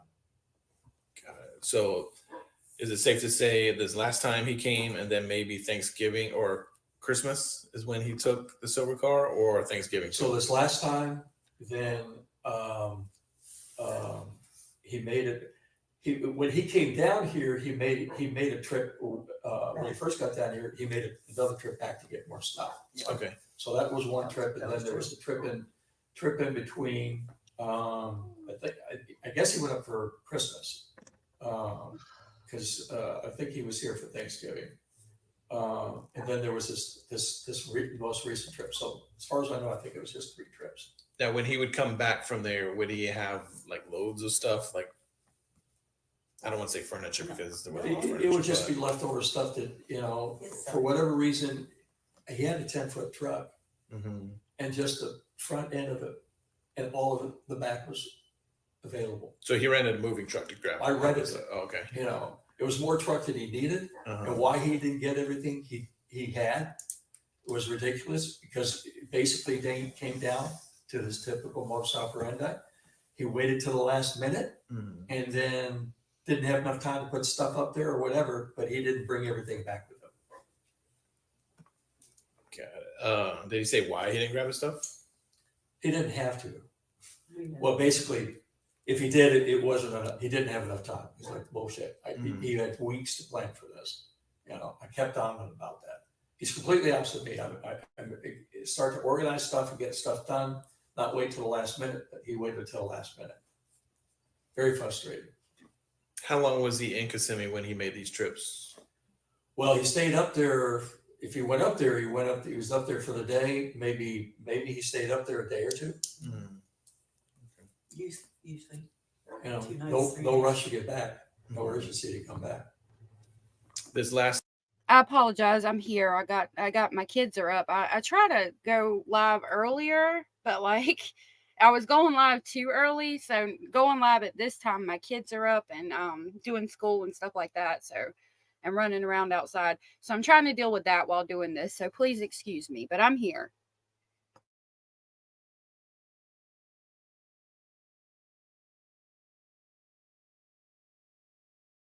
Last time he went up here, or to Kissimmee, did he say why he was going to Kissimmee? Her birthday.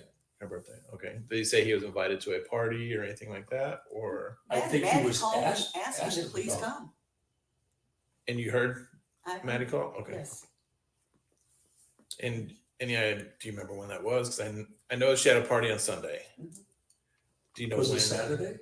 I guess. Or was it? To make sure he was coming.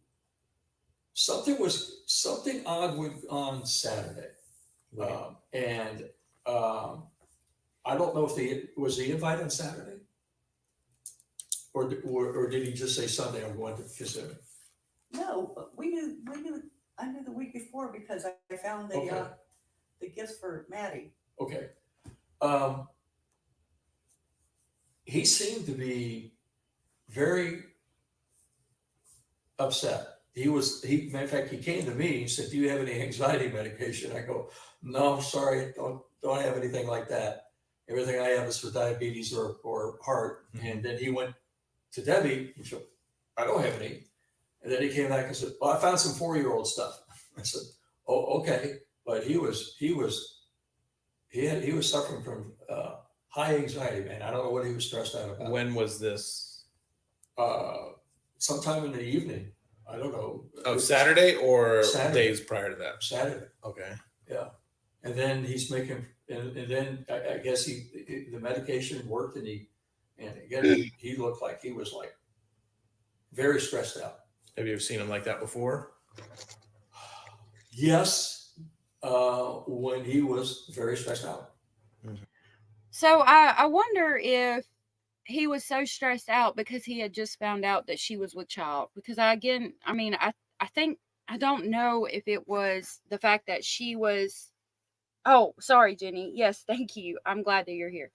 I don't know if it was that she was talking to boys or she could have been with child. And I don't know that we will actually find out unless we can get the autopsy record. Now, I did see online where somebody had pulled her autopsy, but I don't think that it can be released in the state of Florida unless the family gives permission for it to be released. So I do need to look into that and find out about it and see if the family has given permission for it to be released.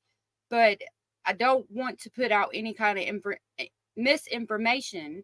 So I might look into that and see if I can kind of validate it. And if I can, maybe we can look at it at some point and go over it. Because that would definitely give us the motive.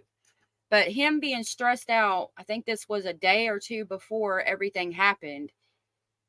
And with the way things happened, you have to question, premeditation, because it sure seems like there was some premeditation. So what was he stressed out, so terribly stressed out about 2 or 3 days before? Unless, he found out that she was, or it could be that she was talking to boys and he didn't want her to talk about the things that had been going on in the house. Either of these things, but I would think for him to be like drastically stressed out, it had to be something more than that. And it was like, better tiptoe, not sure if he's going to blow up or not. He seemed like he was calm enough, but, I didn't know if anything could trigger him or not. Did it seem like he was more in fear of something or scared of something, or just? It was a different, other than, being really upset about something, it looked like he was stressed out over something. And obviously he never shared any of his feelings with us. And I had no idea he was stressing him out. But something really had him upset.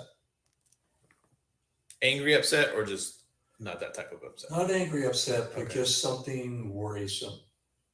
Just seemed like there was something that was really preying on him, and it was not settling well with him. And that's when he told you guys he was going to Kissimmee, or did he tell mom prior to that? Well, he was making plans to go to Kissimmee, and I don't know exactly when this happened, whether he told me on Saturday, but I knew he was leaving Sunday because we talked about the expense of that trip. And he said, well, Jen's going to pay for the trip, because I was done paying for this stuff. And he said, well, Jen's going to pay for it. I said, well, go down and fill up the car, and I'll take care of that. That would be enough gas for him to get up and get back, because that's all he was going to do. And so I'm assuming that the plans were submitted on Saturday, but you're telling me that you knew about it a week in advance, and maybe he started planning that a week in advance, but I wasn't aware of it until the last minute. But he didn't have this fearful reaction earlier that week. It was just that Saturday. Yeah. So it was that Saturday, and then I think it was that Sunday night or early into Monday morning that everything happened. So again, whatever, I have to assume that whatever he was stressed out about had to do with Maddie. So what was it? Did he say how long he planned on staying in Kissimmee? A week. Yeah. I was planning we were planning on him to be gone for a week, because we were welcoming the break. What did you buy her as a gift? You said you got her a gift?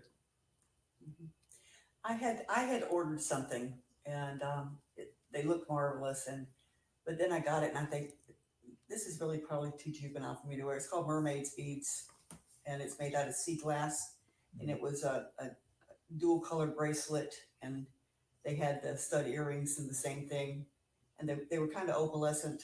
So they're really neat. It's by No Goo, and it's mermaid tears. But I said, these are still in the box. I've never even worn them. I said, why spend money on something? This is something she would really like, because I knew her enough to know this was something right up her alley. And I said, this is $90 worth of a gift, that's just going to sit where it could be doing good someplace, somebody could enjoy it. I just thought about this. I really am glad that his mother did things like this for Madeline while she was here. But the symbolism of getting a bracelet and earring set that are called mermaid tears, because I think she was like really into mermaids. The symbolism in that mermaid tears is, I don't know, it just symbolic to me. So just gave him the boxes and said, are you going to gift wrap them? He said, no, I'll just take them like this. So. How did you guys come to hear about everything that happened on Monday? So I tried reaching Stephan. He called me when he got to Kissimmee Sunday. Any idea when he called you? That's a great question. I didn't even think about that. Jenny says, I'm wondering if Maddie's drawings were found that week she was with her grandmother and Jen told Stephan. That's a possibility, and maybe he was freaking out about that. Finally being busted. I didn't even think about that. That's a really good point, Jenny. I know exactly because I wrote out the timeline. Hold on, baby. Okay. 6:48 p.m. Okay. But then I noticed on some pass that he was out around 8:30, 8:48, and there were 2 some pass tolls.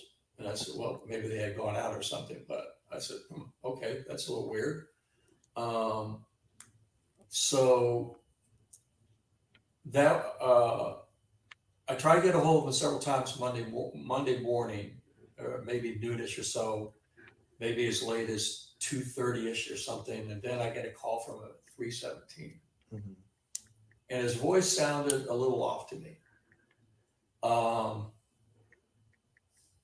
thought, well, maybe he was just tired, and maybe he didn't get a good night's sleep or what have you. And then during that conversation, he says, "Oh, by the way, I had a flat tire." Radar goes up. I go, "What do you mean you had a flat tire?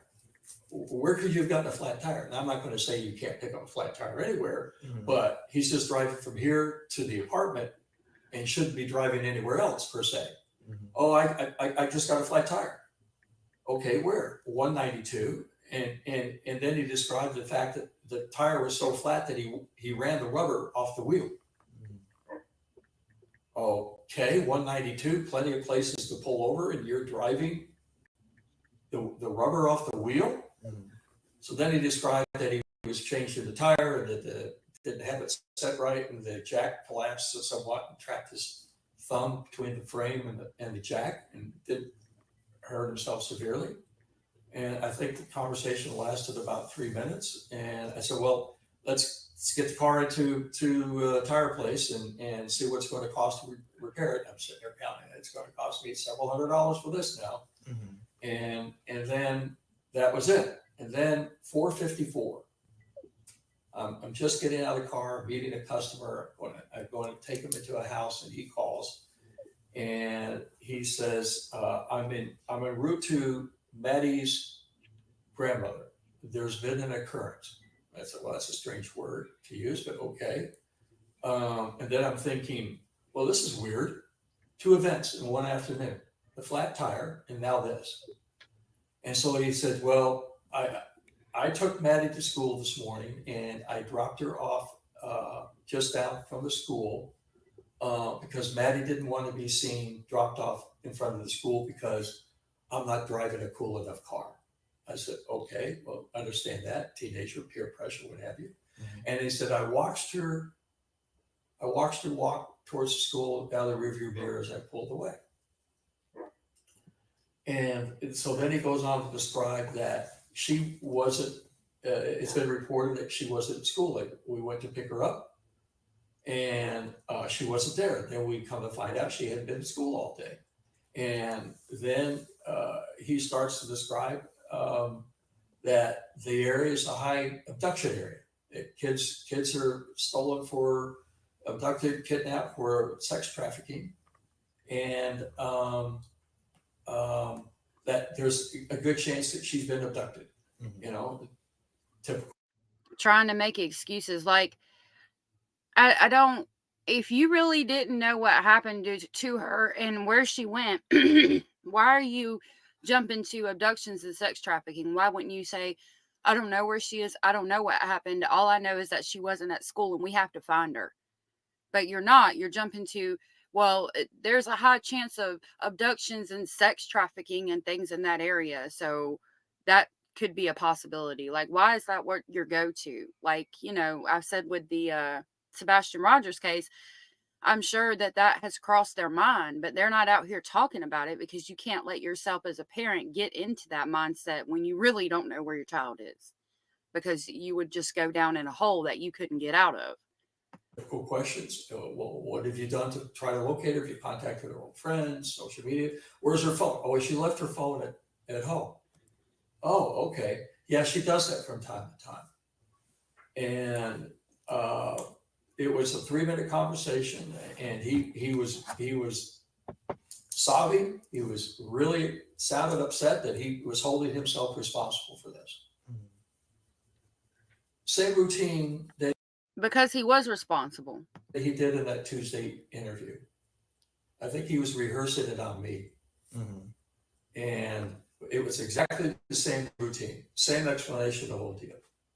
And so then I kept in touch with them throughout the evening because they were waiting for police to show up, and it was hours, and I just kept checking in, any news, and then that was it until Tuesday, and then I didn't talk to him again until Tuesday. Maybe it was the afternoon, and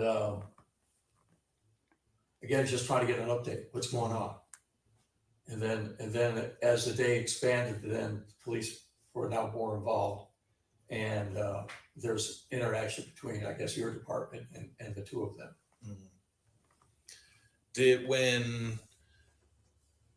Backtracking to Monday. So you talked to him, you said you tried calling him. When you tried calling him, did it call go right to voicemail, or did it ring a few times? Combination of all of that. I mean, let me get my notepad. And by the way, Jim had mentioned several times that Maddie was going through a phase where she didn't want to look uncool, and that it had become their routine to drop her off 1 block from school and pick her up 1 block from school. And she told you this? Yes. And I never said anything about it being a high traffic area or anything like that. She just said, it's a straight shot. We can see the school. There's an overpass. We make sure nobody's in the overpass, hanging out. And so we just watch. And then Stephan said he took her by himself.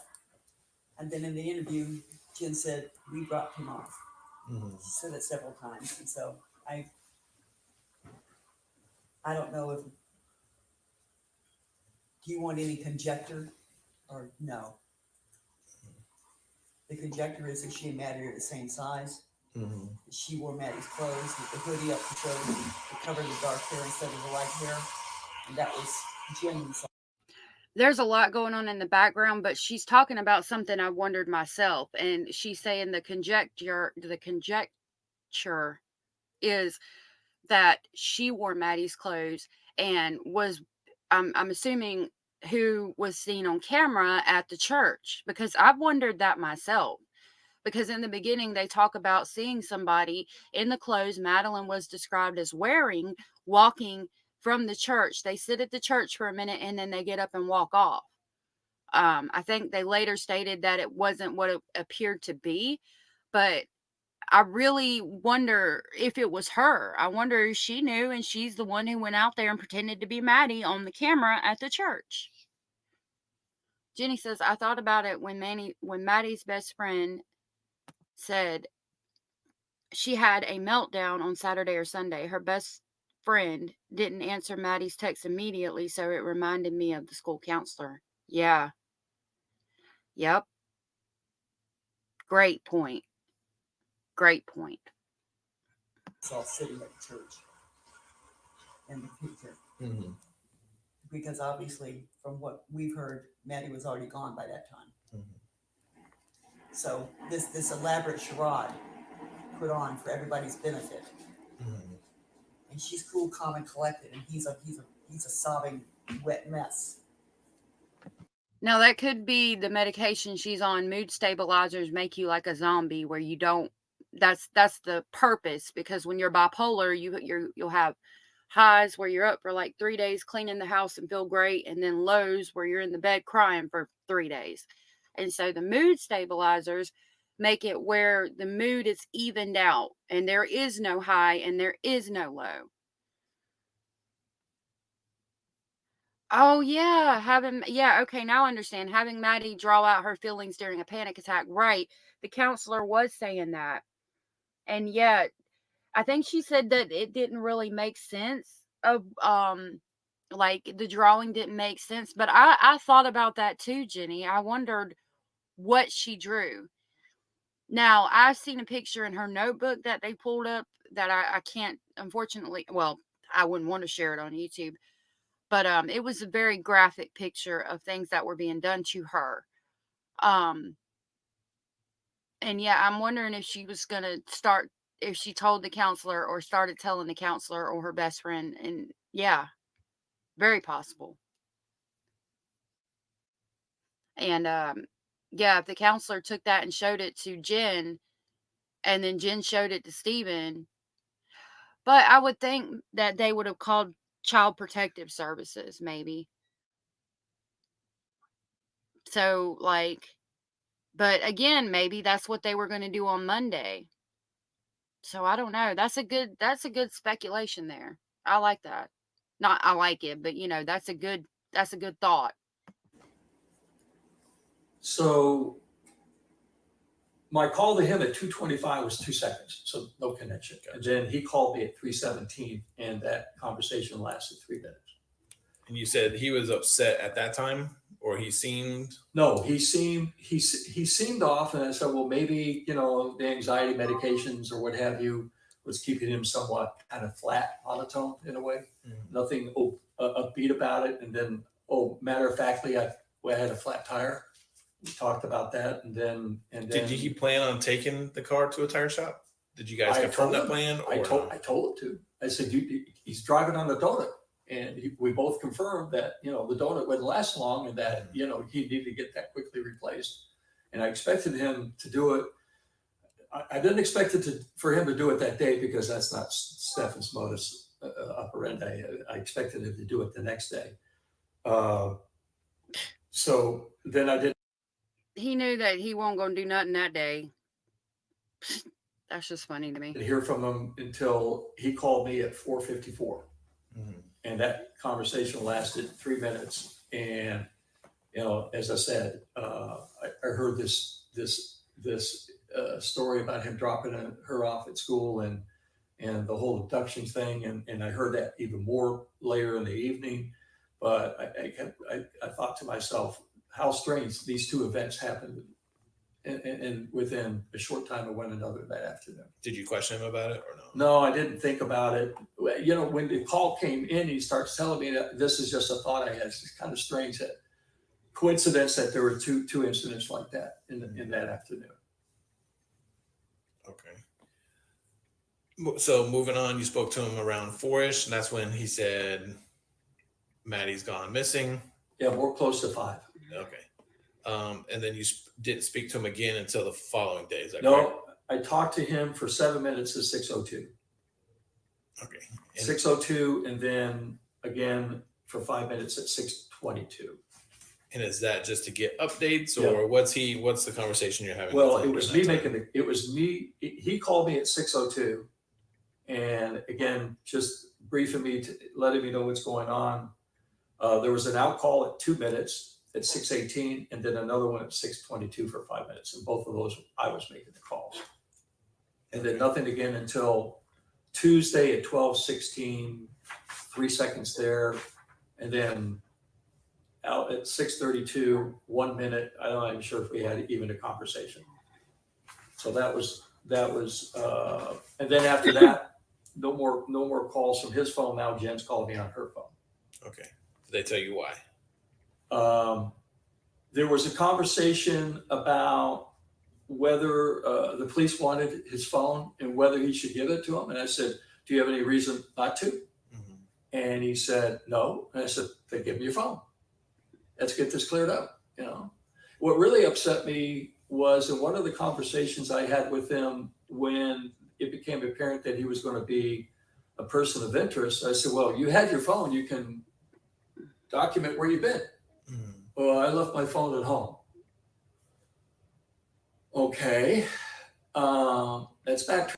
Now remember, his father was a sheriff, so he's picking up on why are you leaving your phone at home? No adult leaves their phone at home now. So he's already picking up on the inconsistencies in Stephan's daily routine and not liking it. I think that he picked up on Stephan had something to do with this way beforehand. Way before the cops actually arrested him. Were you anywhere that a camera could have caught you? Where'd you go? And it didn't sound like he went anywhere that a camera could track him. So I said, well, I understand that, but I'm not sure, you know, where a camera would have been. But you know, thinking he was innocent, you know, trying to help, you know, pinpoint where he was so he could document his whereabouts, because of my understanding, there was a 2 hour gap between when he supposedly dropped her off and then when he returned home, because he said he called Jen at 10:17. And in fact, my understanding why he called Jen. So the dog's barking lets us know that they're doing this in the comfort of their home and not at the police station. At 10:17 was to get back into the community because she had to call him in. He didn't have his clicker.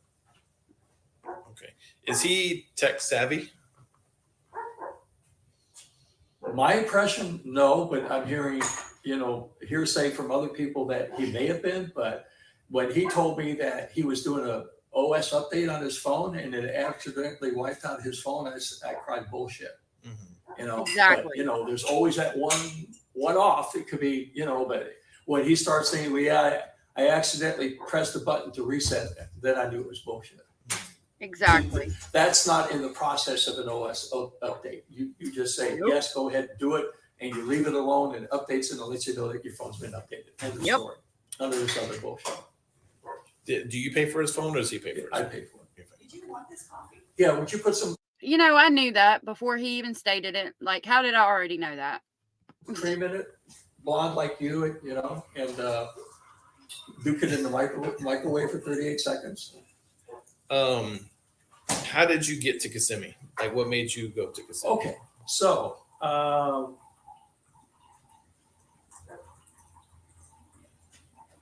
I got a call. I got a call at 9:30, and then I think that's when that discussion took place about whether to give this phone to the police or not. I said, "You haven't got any issue with it? Give them the phone. Give them the phone."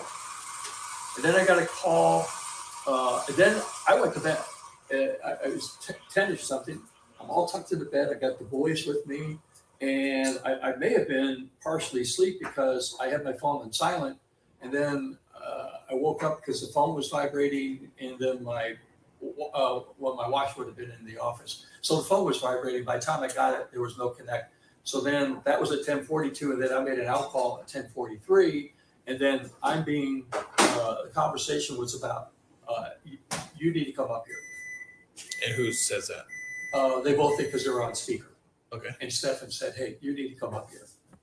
That beeping is their microwave. They were just talking about heating coffee up. So that's what that is. I actually don't own a microwave. I worry about radiation in them. Like, I grew up with one my whole life, but as an adult, I decided, actually, in probably the past, about the past year, I've decided that there's a lot of radiation in them. And I just think it's better for us and the kids if we just use the stove to heat things up. I know I'm weird, but yeah, I don't even have a microwave. And I said, okay. I said, you know, so we discussed, you know, they were being kicked out. They didn't have a place to stay. So I said, well, we need to figure out where to go for, where to stay, what have you. And so I'm jumping in the shower, packing a bag, talking to Dad, you know, making plans to leave, which I did it just after midnight. I tried to make a call to them at 11:56. It went to voicemail, and then I called her back at, now we're into Wednesday, so I called her back at 12 to let them know I was on my way.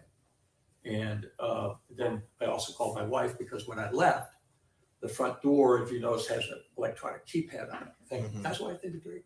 No. Okay. Thank you.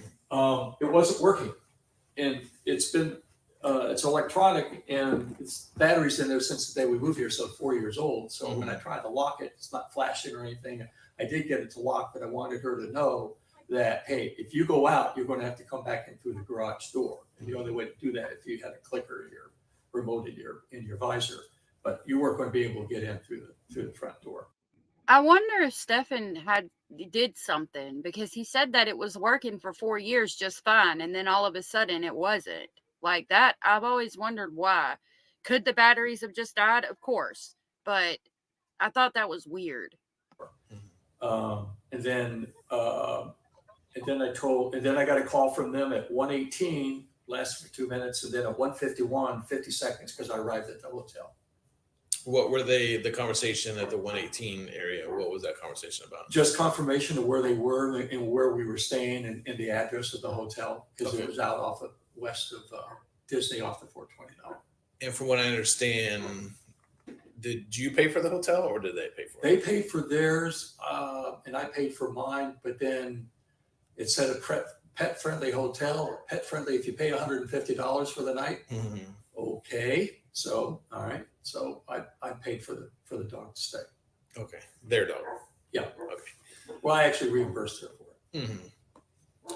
All right, and when you got to the hotel, you had conversations with Jen and Stephan. I'm assuming. Yeah.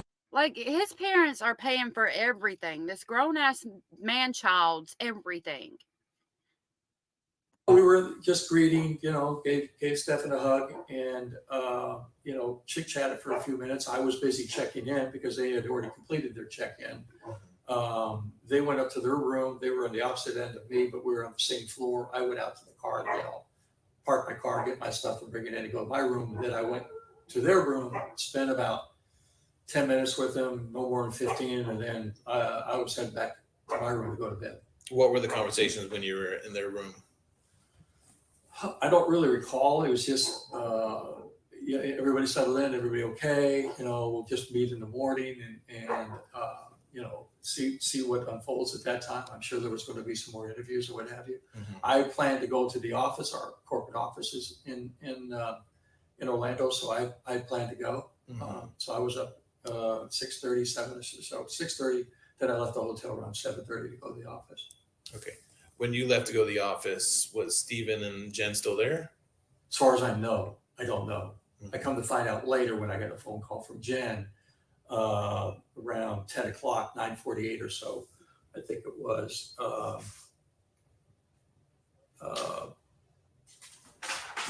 9:49, she called me. It lasted for about a minute to ask me if Stephan was with me. Mm-hmm. I go, no. Well, he's not here. How long has he been gone? Maybe 25 minutes. I said, okay, well, all right, maybe he's out running around, whatever. So then I get a call from her about at 10:17. Don't recall what that conversation was about. Then there was another call, 10:47. So I wonder, like, why he left that morning. Had he not, because, we know that he already had the donut on his car and the tire went flat when he was disposing of poor Madeline. So why did he leave that morning and was gone for so long? Where the hell did he go? Because Chris and Jen both talk about it, and Jen talks about how she thought maybe he ran to the Target or something close by, but he was gone for a really long time. Did he go back out to the scene and spend time with the physical remains of Madeline, or where did he go? What was he doing?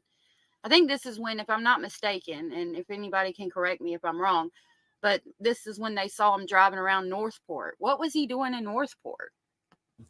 And I think, matter of fact, I try to recall what time we talked about his not being there. And then I called back and said, I told her, I said, go down to the lobby. If he was gone for 25 minutes, go down to the lobby. Maybe he's down there.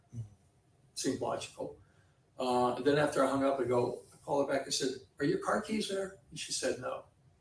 I said, okay, interesting.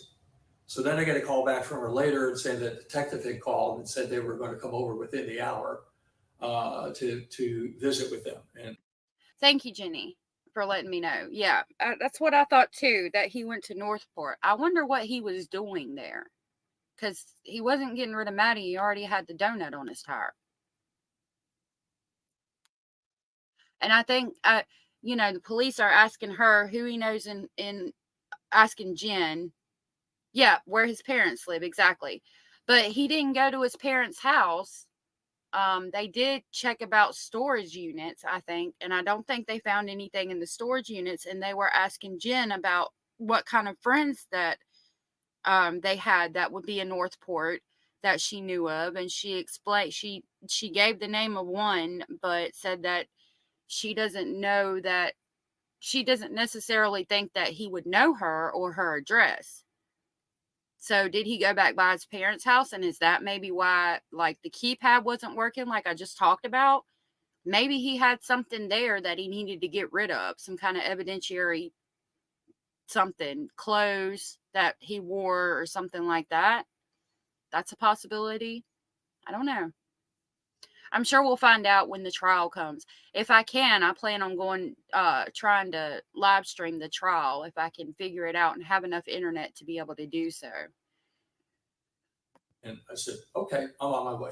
So I left the office and drove over there and thinking, well, he's going to be in a world of hurt if he's not there when they come back, because they'll probably put a bolo out on him and then just decide to arrest him because he's wandering around. You know, what's he doing? So When you got back, was he there? no, he didn't show up for another 15 or 20 minutes. And then do you know if Jen's car has a GPS in it? Nav system? It does, yes. Okay, well, that's part of his life. So, he came back in and said, well, I got lost in the back roads of Disney, no GPS and what have you. And I didn't think about this till later. I thought, wait a minute, Jen's got a newer car. Most of them have a GPS system in it. So because he didn't have a phone, and obviously he didn't have hers, he was trying to. So the police are going to be able to track where he went. If he was indeed in her car that has a GPS system, they'll be able to track exactly where he went. So eventually we'll find out. To wind his way back to the hotel, but couldn't because he didn't have a GPS when in fact he did have a GPS. Now there was talks of that he may have came here that morning. Well, so when I finally got in to see Alex Wednesday evening, he said, what exit do you get off at when you come back to Northport? Tested my exit numbers. And I said, I think it's 179, Toledo Blade. And he said, did you know that Stephan was in Northport at 7:45 that morning? I said, really? No, I didn't. Then I later learned it was really 6:30ish. Which meant that, and I had my timeline all screwed up. I thought I departed their room at 3:30 when in fact it was more like 2:30. So I was thinking, gosh, I just went to bed, and then he turned around and got out of there and went down to Northport. But when I learned about that, I couldn't imagine why. And then Alex is telling me, well, we have information that he went to your storage unit. So that led us down a rat hole, and then I found out that was completely wrong. That access storage facility had been accessed for 2 weeks, and that was me going to put the lock back on that I had incorrectly relocked my unit 2 weeks ago, now almost 3 weeks ago. So that was wrong. The time of his entering Northport was wrong. It was really an hour earlier, hour and 15 minutes earlier, and he never went access the storage unit. So I'm sitting there thinking, well, he must have been really disappointed if he was coming to this house because he couldn't get in the front door and that door was locked. And he knew that that if he came in, chances are he would put the dogs on high alert and set them off, which would have got her up. And I asked her, I said, okay, so we just found out that the keypad thing was already messed up because he's talking about he wouldn't have been able to get in and the other door was locked. So it's sounding like from what Dad is saying here that he didn't go back to his parents' house. what would you have done if Stephan was standing in the middle of the house and you weren't expecting him? It's like, what are you doing here? And God knows what would have taken place at that point and why he was here. Dad, why are you here? Why did I go to Orlando? Because I can tell you the amount of time I spent with him aggregately. 3 occasions was a total of 30, 35 minutes. It's the amount of time that I had spent with him. Because when he got back to that hotel room, the both of them went back to bed and they slept. And there was no waking the dead. And up until 2 o'clock, I'm trying to get him to eat something. Jen and I went down and had some lunch, but I have no idea why he was here, other than to get in the house, to get something, maybe try to steal some money from me, maybe steal something of value, to sell it, what have you. I had no idea. So when you on Tuesday, when he eventually made it back to the hotel, you're saying you and Jan went to go eat, but Stephan didn't want to go? No, you couldn't wake him up. He was out of it, dead to the world. Okay. Now, I was told by Northport PD when they came and talked to, I'm assuming you one night, that you may have mentioned the dogs barking sometime throughout the night. They went on high alert and I looked at my watch because I was in here alone. 3:19 in the morning. I had all 5 of them sleeping with me since he wasn't here to sleep with the boys. Mm-hmm.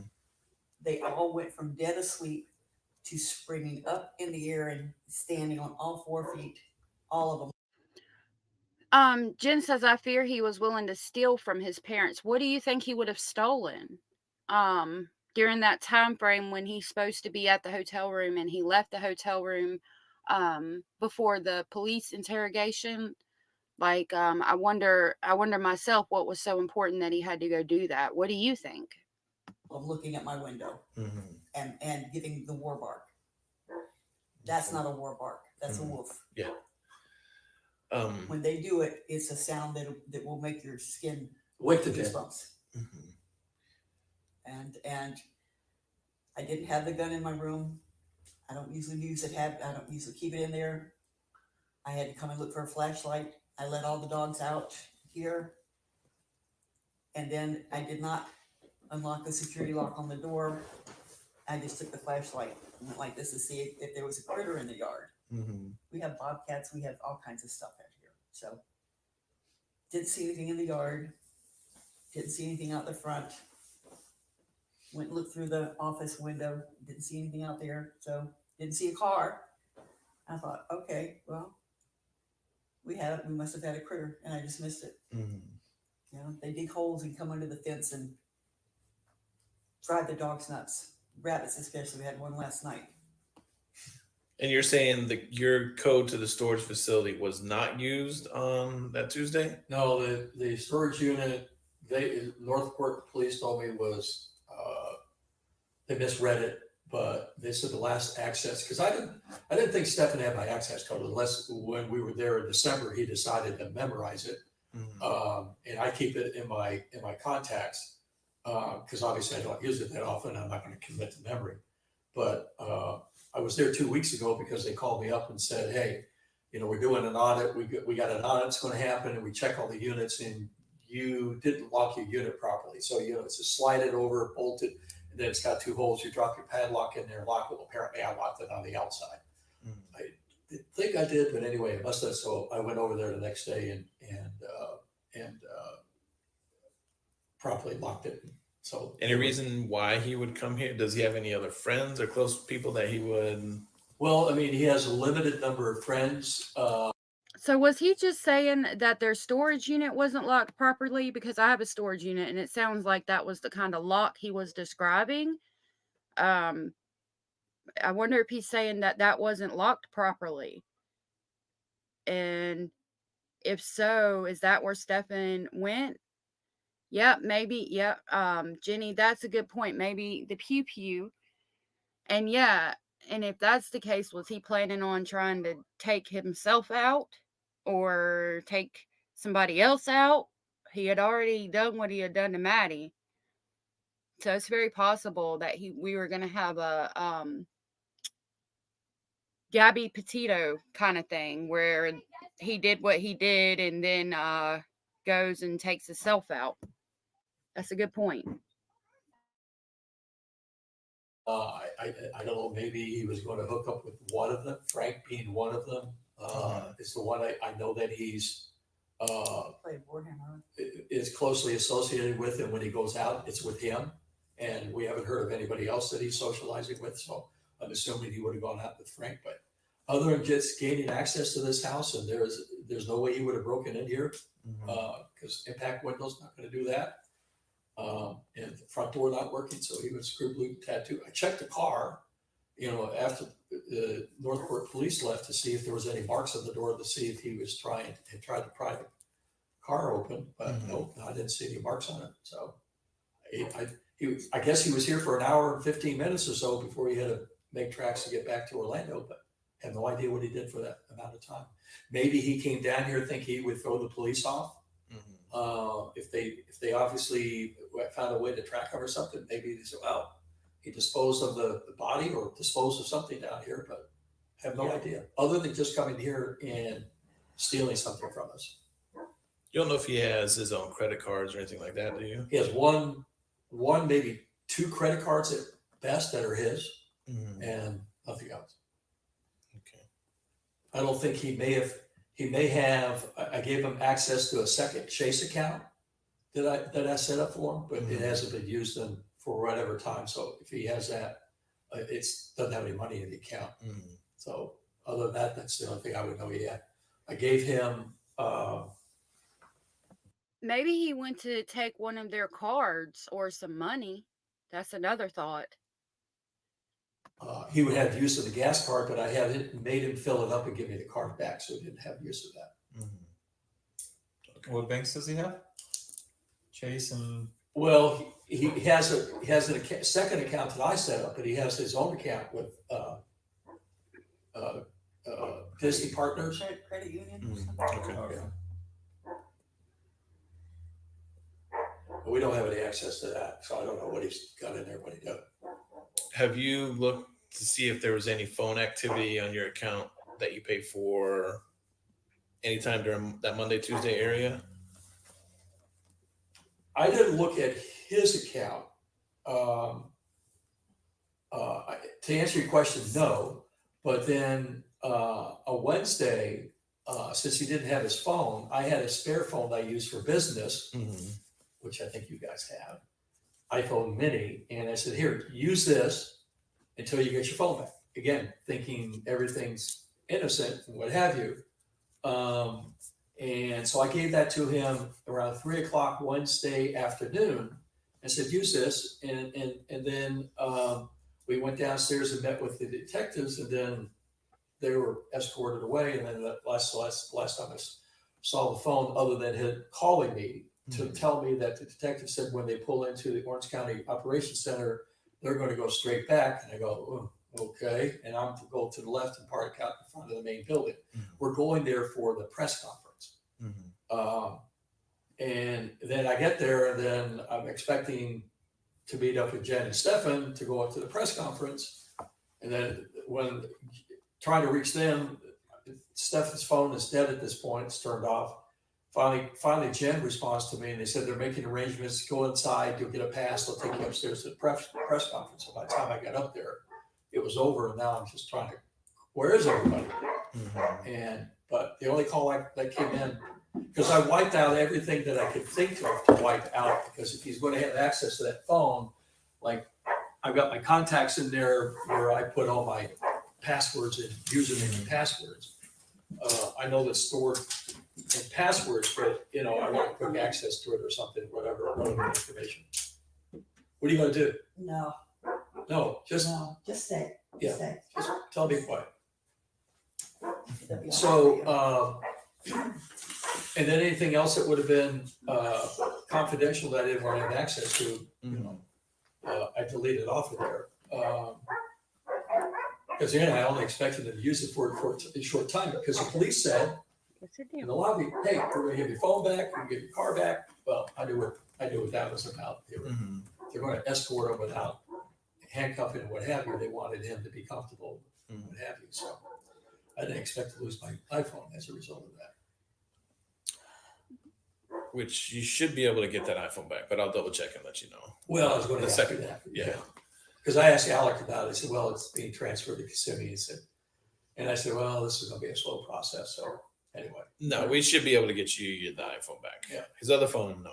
Oh, no, I would expect that. No. What about the car? The card, no. Yeah, we already know that. Yeah, I've already kissed that goodbye. Okay. We use that as a. I didn't even think about the car being his parents. Dang. The poodle ambulance. Yes. Right. Okay. The silver car, because the dogs go to the vet, or if they have some surgeries, or the puppies or what have you. The back seat, could be smeared with puke, blood, and what else? But we call it the poodle ambulance. When you gave Stephen this car to go to Kissimmee, clean inside? No. It's the poodle ambulance. We're not going to have that car detailed. And then if he's using it, and of course Debbie had a bunch of her stuff in it, but no, that car was not clean. Okay. And I said, well, if forensics is going to go over that, I mean, I tried to tell somebody, I said, it's a poodle ambulance. There's going to be some leftover puke or blood or what have you that we weren't able to get out of the seats because they're perforated. Mm-hmm. So I hope somebody doesn't get too excited when they hit on something, but it's animal blood as far as I know. Okay. Have you talked to Stephen since he's been arrested? No, we tried to set up a video visitation yesterday. It said we were confirmed. My iPad, my iPhone crashed a couple of times when I'm trying to get on, and then we had finally solar got. flares yesterday. What? They said we had 3 solar flares yesterday. Facebook went offline, and a lot of Verizon went off, and some other. And I thought, well, maybe that's what kicked us off yesterday. But when I finally got on it, he wasn't there. So I kind of expected that could have happened because again, they gave me a warning. They said, if he's not available, he's not going to be available and won't be there. But I figured since I had confirmation, but I haven't had any conversation whatsoever. Have you talked with Jen since he's been arrested? Last conversation, a text I had from her was when I asked her if she had gotten access back into the townhome, because if there was anything that Stephan had there, like supposedly he had his gun there, I wanted to get it out of there. And so we just found out that his pew was supposedly at Jen's because the dad's wanting to get it back. And bring it back here where somebody else couldn't do anything with it. And I was making arrangements to do that, and she said yes, and then I didn't hear back from her after that, so she's gone dark on us. Okay. Has she lawyered up? No. Well, she's avoiding me for whatever reason, because up until that point. Well, we have her phone. Oh, you have her phone. Oh, okay. So that may be one of the reasons that she's. Well, if I'm sending you love notes, I'll be teasing. If I'm sending you messages, now I know why it's not going to answer. Because the last thing I got from her was, yes, she did, and then I sent her another message afterwards, trying to get some more information, and again, try to make arrangements to get the gun out of there. Do you guys have the gun, or is it? Yeah, we have it. Oh, okay, all right. At least it's in safe hands. What? I'm sorry. I said we'll never see that again either. No, yeah, you definitely will. Yeah. Okay. Well, anyway, I'm just concerned that it's in safe hands. That's the only thing I was concerned about. I didn't want, because they have roommates there. I don't know who these people are, and somebody could take that, and I didn't want that to happen. Have they ever talked about their roommates at all? No, we don't even know know if there's sex. We don't even know if it's guys or girls. Yeah. Now, did Jen ever talk to you about Sunday night after the party? Regarding what? Regarding the fact that there was probably drinking with the adults at the party, that she and Stephan would definitely have been vaping, that her meds were not working, and Sunday night when she went to bed with Maddie and Stephan was in Maddie's room to sleep, that she woke up with a headache, and she told Maddie, and she told us, she told Maddie to go sleep with Stephan in her room. So now we've got another aspect that they were drinking at the party. I don't think Jen made it to the party, or Stephan either, but if she did go to the party, you got to add drinking on top of it if she was, because she's telling the parents that she woke up with a headache in reference to drinking, from what I just picked up, and that's why she had Maddie go sleep with Stephan, supposedly. The whole thing stinks, but And in her room or his room? And when His room. Okay. he was sleeping in Maddie's room, and she sent him. She specifically said, because she told her, she says, I told her to go sleep with Stephan. And I was like the antenna popped up, and I said, what a stupid thing to do. exactly. Why would you do that? You've got plenty of room on your bed. Why would you send Maddie in there to go on a single bed with Stephan? It didn't make sense to me. Do you know if they've ever talked about that in the past, that they would allow Maddie and Stephan to sleep in the same room together, or the three of them sleep in the same bed? That was the first time I'd heard that. But when she started talking about Maddie coming and sleeping with them at night, climbing in bed with them at night, and then Maddie told me, that's the word she told me, she says, yeah, I was sleeping with mom and dad, and I rolled over, and I ended up with my leg over Stephan's leg, and she giggled about it, and I was like going, That was the second time. I said, and I told Jen, I said, listen, she's getting too old to do this. Yep. She's too old to share a bed with you. Don't do it anymore. I said, if you have to lock your bedroom door so she can't come in when you guys are asleep, then you need to do that. I said, I can understand. Again, his parents just trying to look out and trying to help. And he didn't, I mean, he didn't want the help, but that would be my response if I heard about a situation like that. That child is too old to be in the bed with y'all. I don't know what y'all need to do, but y'all need to figure it out. Lock the door. That would have been my thought process too. Understand a toddler. I can understand it up until about 5 years old, but after that, I mean, this is ridiculous. Exactly. So I was very upset about that, and that's one of the other reasons we wanted him home. I just wanted him out of that environment. I want to go back to the medication that Stephan. So Stephan on Saturday asked you if he had any medicine to calm his anxiety. Did he have prescription medication that just wasn't filled, or? Yes. Yeah. Okay. Yeah. So he didn't have any medicine to take to Kissimmee. No, not that we're aware of. And one of the things I was pressing hard with Stephan when he left Disney, I said, talk to Human Resources to get your insurance coverage after you leave, because you need it for prescriptions. And so up until 2 weeks ago, I'm assuming he had enough medication to get him through, but he needed some medication. So we're trying to get him back on insurance, which I did. And then there was a waiting period of a few days that we were supposed to call in and then arrange to get his prescription filled. He contacted the doctor, supposedly, because I told him to, and there would have been a prescription waiting for him, but it never got filled. Gotcha. Okay. When did he start taking prescription medication? Do you remember? He started taking Adderall when he was a child. I mean, he has a TBI, and so he was on an IEP through school, individual education program. He went to special classes. He was hit by a truck when he was 8, hit in the back of the head with the bumper, run over his torso, and then the guy heard everybody screaming, put the car drive and drove back over and got him in the front of the head. And then, so he. Well, how long has he been seeing the psychologist? Counselor there? Yeah, counselor. About 4 years. So she was prescribing medications for him at least 4 or 5 years ago, whenever he started going to counseling. So when you last saw him on Saturday and he's having this episode, the next time you see him is Tuesday night, going into Wednesday? Wednesday morning, 2:15. Early in the morning. Yeah. Got it. Okay. Change in his demeanor, I'm assuming, was different? Just very stoic, no emotions.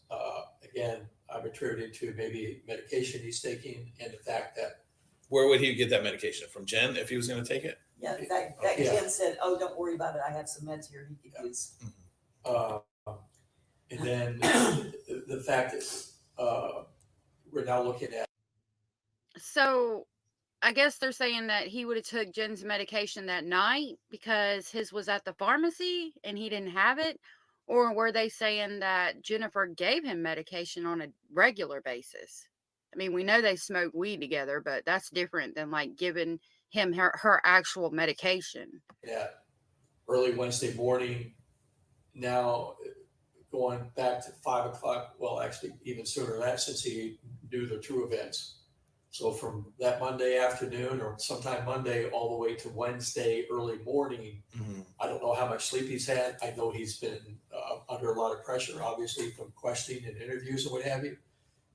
So I didn't expect to see much of him, much other than just being somewhat stoic, kind of zombie, out of it. That's when when I left him in his room, he was sitting in a chair. And matter of fact, I remember hearing a comment with Jen when I was talking to him. They were driving over to the hotel. She's yelling at him to wake up because he was sleeping in the car. And when I left him in his room, sitting in that chair, he looked like the guy that was going to pass out. And to hear that he drove down to Northport back shocks the shit out of me. Mm. Unbelievable. So, you know, the guy was like out of it. And where he came up with all that energy to do that. Mm. And then when he comes back to the hotel room, he's got an energy drink, and then he immediately crawls into bed, and he is dead to the world. You can't wake him up. Mm-hmm. And it's like, you know, all these hours and everything else finally caught up to him, but there was no waking him up. He was passed out. Okay. Jeremy? I seriously don't know what he would have done if he'd had access to the house. But what he didn't realize is that when Chris leaves, this house gets locked up like Fort Worth, like Fort Knox, whatever it is. But because I never lock that door because it's a pain in the butt to get it up into the security position. And Elliot dislocated my thumb, so not one of these dogs are ripped a tendon. So I'm right-handed, so it's even harder. But I did do that because I don't know. I do want to touch that. When Northport was here, apparently they were given a computer. Is that I gave him a correct? computer. Okay. Yeah. Because there was a desktop computer sitting here, tower. And I told Alex, I said, hey, you know, it's got a tower unit here, desktop. I said, you guys want it? And they said, yeah, we'll probably do that. And so again, I reminded Northport Police that it was here, so I gave it to them. Okay. Do you know what Stephan's dominant hand is? What is what? Dominant hand Right. is right. A couple questions. I know you mentioned I wonder what they were able to get from that computer. part of his childhood and having that traumatic car crash. What else was his childhood like? Did he have a pretty normal childhood? Did he have siblings? Only child? Well, he has an older brother that was in the Navy, but you know, They're 11 years apart. So it's basically like having raised two single children. Okay. because of the age separation, what have you. I mean, his older brother, they weren't very close because of the age difference. So his older brother was never around. Well, he joined the Navy right out of high school. He and a few of his friends, and they've done wonderful with their lives. But yeah, no, he loves animals. Always picking stuff up and bringing it home. Would not do a single chore around the farm when we had the farm. Is he a clean type person, or Jesus God, no, he's lived in a Did he use the C word? Clean? No. It always a challenge to get him. Yes, I think I'm talking about the computer that Stephan had at his house. So yeah, I guess Chris was saying that he told him to take that computer and check it, and I'm wondering what they found on that one. If he had pictures of Madeline there, if they were just on his phone, because again, that's going to let me know also if he's using the pictures and videos to make money. Him to pick up his work always. I was going to surprise him and put a hazmat sticker across his door because I opened it and looked at it and shut the door again and said, "I'm going in there." So then I offered to help him clean his room. I said, "Look, it's hard when it's that bad to even know where to start." I said, "I will help you." You know, we tried to encourage him for sports. He played baseball, like he ran track, but you know, he you know, he seemed fine as a kid growing up, and I don't know, maybe later this brain injury started. He did not have very close friends. He had a couple of close friends and some acquaintances, but those were the only ones. And he took Shotokan karate with Brian. They got up to a brown belt.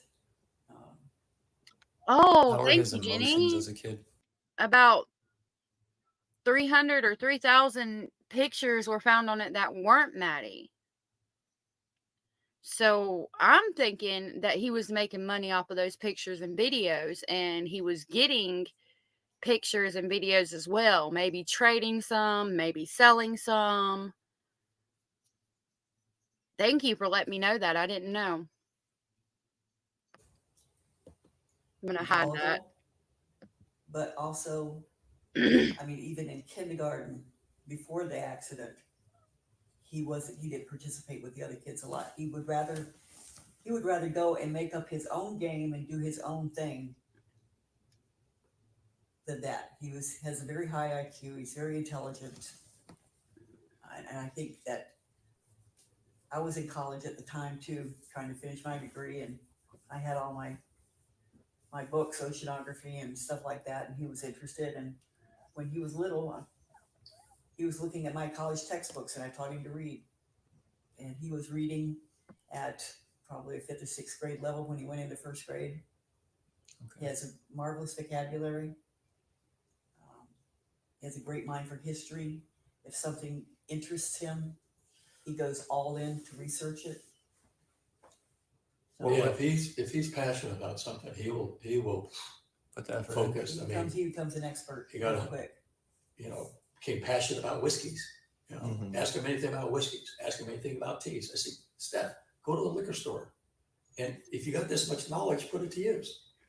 Then you get involved in these games and what have you. But boy, if he got focused on something, laser focus, and that really at an early age, because we came down from Georgia to Disney World, and he got the key to the liquor bar, and he stayed there focused until he got that key and unlocked it at 3 years old. I mean, he was. It's interesting to hear that he had such a high IQ. He seems neurodivergent, from what it sounds like. And if so, he knew what he was doing. I mean, and was very intelligent about it, and manipulative, and good at hiding it. He was like that laser focus. He didn't want liquor; he wanted candy. Yeah, but he was the expensive candy that's in those. He was very, very vocal with us that he wanted more candy, because we bribed him with candy all the way down on the plane. We were waiting for the car to come to get the car seat put in, jump seat for him. And I'm gonna let you tell it because I started laughing. So we're in the car, we're on the way to this dinner, and he's in the back seat wearing a sailor suit. And I want candy. No, Stephan, I'm looking at the rear view. No, Stephan, you can't. We're on the way to dinner. Do I split dinner? I want candy. No, you can't have candy. And he goes, I looked in my rearview mirror, looked at her, and just started laughing. And I said, no candy. And so everybody's complimenting how cute he looks, what have you. So I got to tell you a cute story. He had obsessed with stuff sometimes, but And I am loud. When I'm frustrated, I yell. Hey, me too, honey. Somebody told us that I'm a screamer. I don't scream, I yell. If they want to hear a scream, I'll show them a scream. But she's Irish. Yes. Do not upset me the too. Irish. I am Irish. I have an Irish temper. I go from I'm actually 0 to Celtic. below real quick. And I do yell. I do not beat. Do not abuse him physically, but I yelled. Most of the time I'd be yelling from one room to another, but I yell. A former DI in the Air Force. Yeah. And she tried that on me very early in our marriage, and I said, no, sorry, I'm not going to fall for that. We made a pact when we got married, because we got married, we didn't know each other. We knew each other for 5 weeks on the phone. We met again at our 10-year high school reunion. Got married 6 weeks later. I was in California, he was in Georgia. Back then the rates changed at 8 o'clock my time, 11 o'clock his time, and he'd call me. So we did our courting on the phone, and he came. We got married, drove cross country in my 240Z to the gills. 240Z. I fly out to California. She's got all these boxes piled up in the family room. I go, what's that? That's going with us. 240Z. I said, let me tell you what's going in there. Cases of Coors, because you can get Coors west of the Rockies, or east of the Rockies, and my golf clubs. But these boxes are not going to fit in that 240Z. It's just you, me, the beer, and the golf clubs. That's it. And we drove cross country in that thing. Wow. But anyway. But we digress. Yeah, so anyway. He told me, he says, whatever you do to me, I'll do back to you.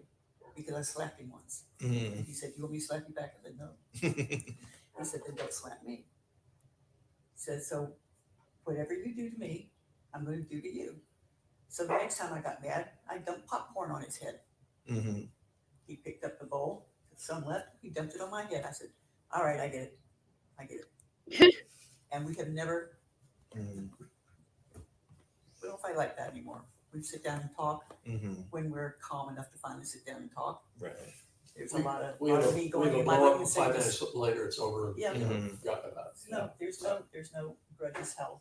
But with him, it's you never know. It's like my mother. You never know when something's going to trigger him that reminds him of something he was mad at you before, and then he gets mad about that all over again.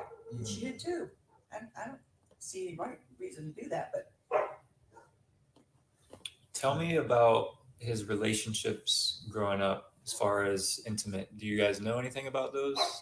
Did he date much? I know some. I know. She would know more than me. Okay, his first real love was Kindle, and that was in California. And that's What age was that?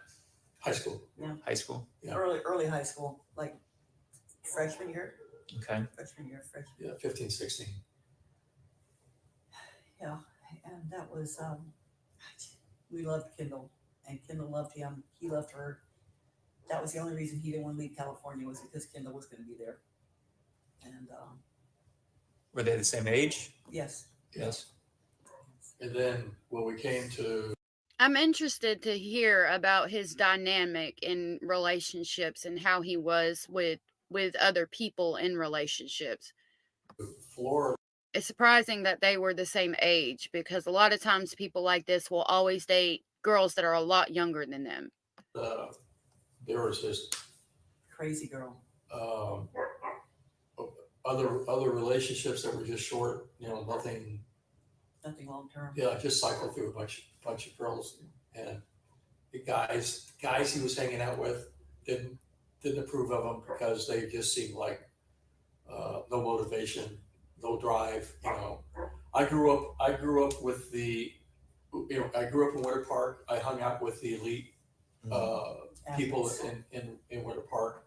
The Showalters and the Manellos and what have you.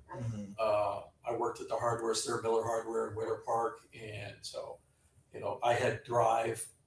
I wanted to get ahead, and I associated with the better crowd kids. He never did. I never approved them. They were just lazy, looking for the next party, looking for the next hit of marijuana. But so there was just a cycle of those people all the time. But nobody steady that they were aware of. You could bargain with him. All of his friends were getting tattoos. Chase decided that they were all going to get branded with 521, their 521 club in Windermere. He has a brand on his side. They did it with coat hangers.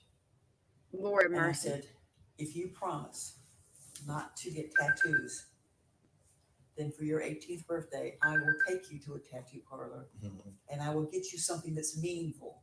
You don't want dice or Popeye or something stupid that you're going to wear when you're 70. Hey, I agree I with said, that "What do you too. want?" He said, I want the coat of arms. I said, I will do that for you. But you let me pick the tattoo parlor because I want to make sure they're clean, they're reputable, and I will pay for it. And he did. And he didn't get any other tattoos beyond that. And it's on his right back shoulder. I said, and don't put it someplace where it's obvious. I know you said that you didn't necessarily approve of some of these friendships, and then you said he dated a crazy girl or one or two. She was crazy. Were there any inappropriate relationships with Young? females? Yeah. No. Never. Did you ever see a change in what he was attracted to? No. Well, I didn't even know what he was attracted to. He was attracted to boobs. Yeah, but I don't know what he was attracted to. Big boobs. It was I can't recall, other than one or two girls at our house, that there were groups of people when that was there. But I don't even know who he dated and per se. I mean, there was one girl that was a steady for a while, but other than that, I don't know who he dated, because he dated outside the house and they didn't come to our house. He didn't date. He had hookups. But whatever. And the thing is that the girls initiated them. They were calling. So it sounds like he didn't really have any. He's had one serious relationship and then set eyes on Maddie and got with Jen. Him all the time. He wasn't calling them. And then his wingman Chase was laughing one day. He said, "Boy, I'm glad Stephan's my friend." I said, "Why?" He says, "Because he attracts all the girls and I get the ones he doesn't want." What's Chase's last name? Leonard. Leonard? Leonard. Yeah. Leonard. Yeah, Right name. Leonard. Okay. Leonard. Leonard. He live around here, or Oh, he lives. I don't know where he lives, but he He lives was in Windermere. Windermere. Oh, okay. he was living in Windermere. He called into that awful website, Gray Hughes Investigations. He Oh, called what? into it? They're talking about Gray Hughes Investigates? Too. He Mhm. called into it. People are calling into it, saying stuff about him I've never heard, never witnessed, never known, and I am being flayed, because, as I said, I'm a yeller, but I never did anything bad to that kid. I don't do bad to any of them except save them. We touched on Stephan and Jen's relationship. Yep. Tell us about Stephan and Maddie's relationship. Maddie called him dad. Mm-hmm. The last time that they were here, So that lets you know the dynamic that she had with him. She looked at him like a father, and he was doing this stuff to her.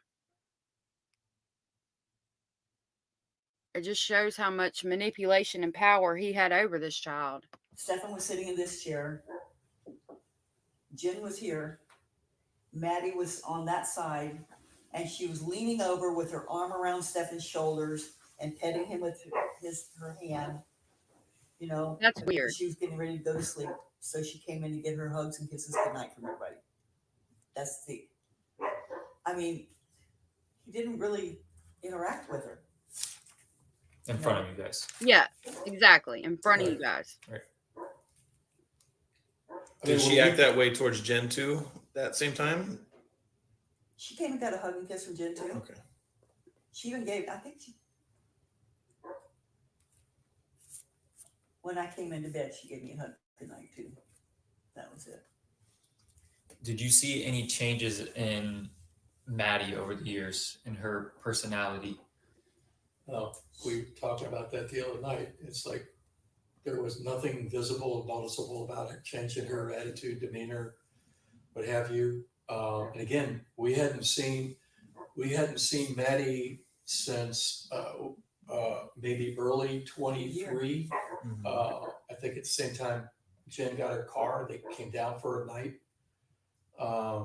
Didn't notice anything out of the ordinary. Seemed like all the experiences that we had observed in the past. You know, happy kid, playing with the dogs, and either watching TV in there, going to bed, or floating around in here. Did you know her to be on prescription medication? No, I didn't know that. No, not at that time. She was just starting it. That was something that was worrying Jen a lot. She was just starting to show the bipolar, and they thought that was why she was becoming so combative with Jen. I know you touched on it earlier, but you said Stephan didn't have that, to your knowledge, Stephan didn't have access to your storage unit. No. To my what? To your No, knowledge. to my storage unit. No, Who all has access to it? Just you. just me. I don't Okay. even have a key to it. And when I ask access, is it a code to get into the secured gate and then a padlock? Yes, Okay. And only you have those codes. I have the code. It's in my phone as a contact record. Mhm. But as far as I know, he didn't have that code. Now I am missing a key and have been missing the second key for over a year. So when they first started telling me about he came down to access the unit, I started thinking, well, that explains where the other key is then. But I could have lost it, but I have no idea where the key is. And the only way to know whether or not anybody else accessed that is if the storage unit printed out it. Mm-hmm. And because I don't access it that often. So I was here the morning that the storage unit was searched. Is there anything of like tremendous value in there? I know there's a bunch of bins and I see a few suitcases and stuff like that. Yeah, just overflow from the garage. I was going to go over and look to see if anything had been moved, because I could imagine Stephan going in there. There should have been a bunch of dog crates piled up, and it's packed, other than just a small section between the bulk stuff and the racks that I have there, where I have access on the right. He did have some boxes of his stuff. But Yes, but it's way so far back that he would have to empty the whole storage unit out to get it. Okay. Back in the left-hand corner. It's well, that's too much work. He wouldn't be willing to do that much work. Has a W in the word, he wouldn't do it.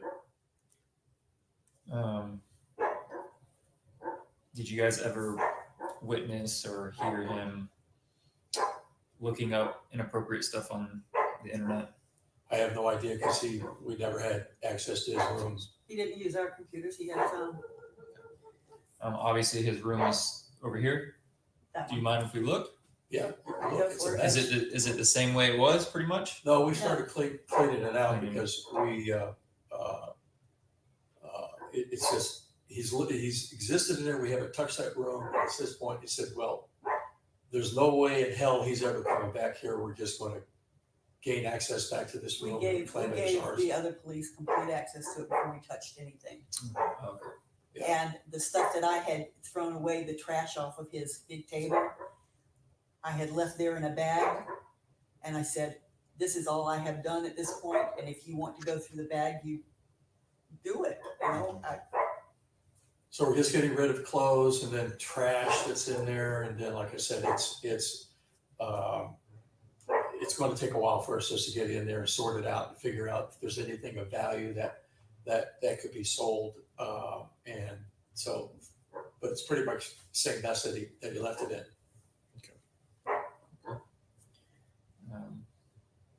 That's all I have for now. I got this. This is weird to me, because usually, like, neurodivergent people with high IQs, I mean, sometimes people with high IQs are messy, but a lot of times they're really clean. So I'm wondering if this stress is what made him where he didn't keep it, the stereotypical issues that he had. Maybe that's why those things weren't kicking in. I don't know. I got the floor swept a little bit. You mind if we take a picture of it when we go? Oh, yeah. If you want to, go ahead. Do you mind if I take a picture of your notepad? Of your Well, notes? I'll just give you the notes. Do you have more? No. You want to make a copy of them in case somebody else wants to know the same information? Oh, I can go do that. Okay to do that? Yeah, absolutely. Yeah. I have the original pictures of the room before I touched it, if you want to see those, or I can send you copies of it. Yeah, if you don't mind, let me give you. There's my card. If you want to email them to me, that'd probably be the easiest.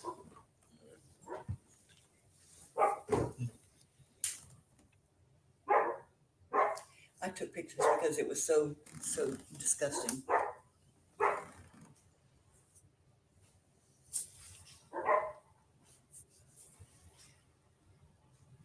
It'll take a while. I've got a week's worth of pictures on. Yeah, no worries. I do a lot of pictures. Do either of you like Trump? I'd rather hold my opinion to myself, especially being on the record. I'm not going to say it on the record. I was just going to show you something cute. That's a good idea. I try to hold my political views to myself as well. Make a personal observation. Absolutely. There you go. Thank you. What are you showing? That is funny. Oh, so when this thing came down Wednesday afternoon, we meet with the detectives and then personal escort, what have you, and then everything goes dark at 4:00. 4:04, I get a text message. Finally, I get a text message from Jen trying to figure out what the F is going on. And she texted me and said, "Get Stephan a lawyer now." Mm-hmm. Why did she want him to have a lawyer when she found out all the things that he was doing to her child? And she's still trying to protect him. What the hell? Okay.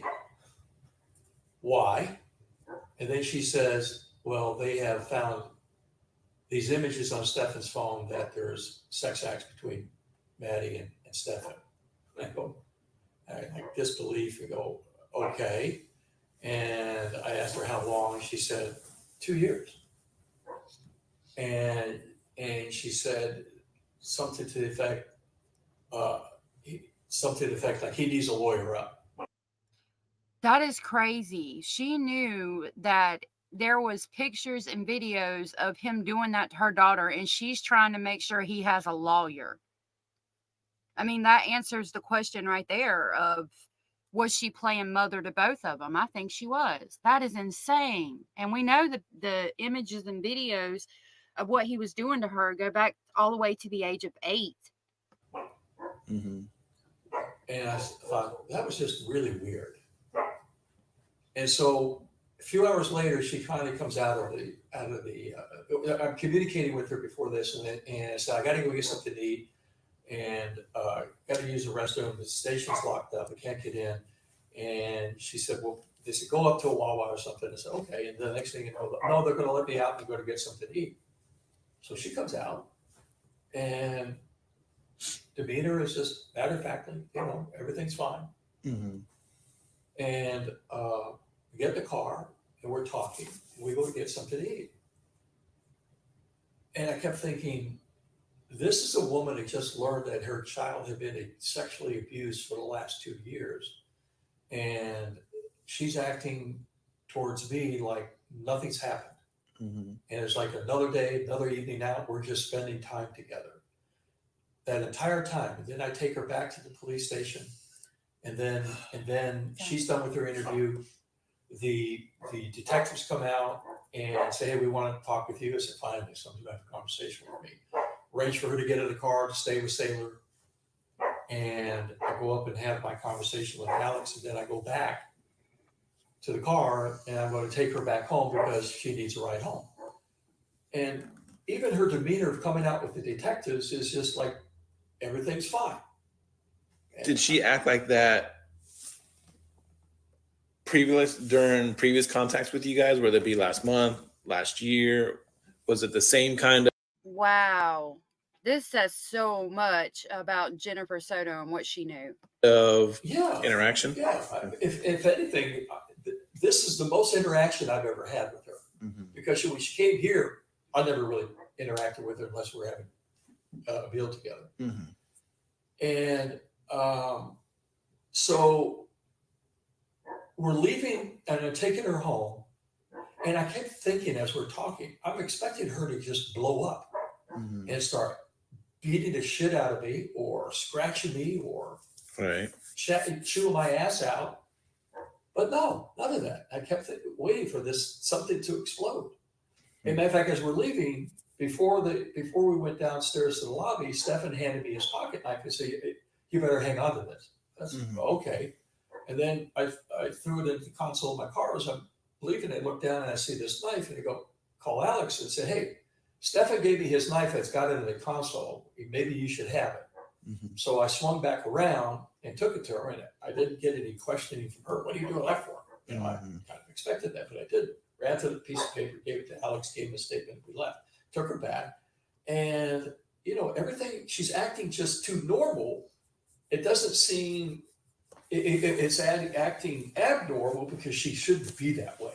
Her demeanor should be entirely different. Exactly. And then she goes on to tell me that Stephan was sexually frustrated because she and Stephan were not having sex. Her medication changed. She didn't have any interest in sex. And yes, Jenny. There was no sexual engagement between the two of them.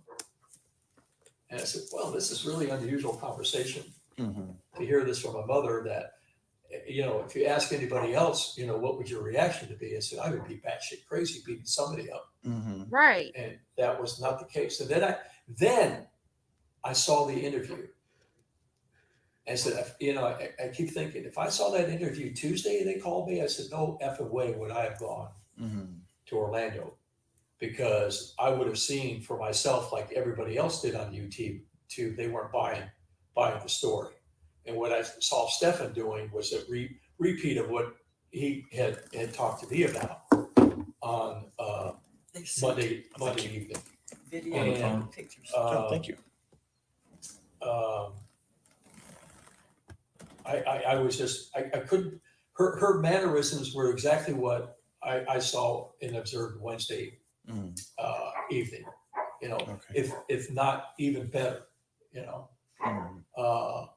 I was just in disbelief as to how she was, how she spoke and how she handled herself at the point when the bird came into the scene and was squawking or doing whatever, and everybody paused and you waited, and then it stopped, and then she smiled, and I said, boy, that's an unusual response to smile about this bird. And I said, I hope the beater was just way off. But then, you know, it carried forward into Wednesday. I don't think I would have come up, but then I wouldn't have learned some other things about her had an outcome. But it's like, why was I brought to Orlando? Unless to get me out of the house. Which left me here alone.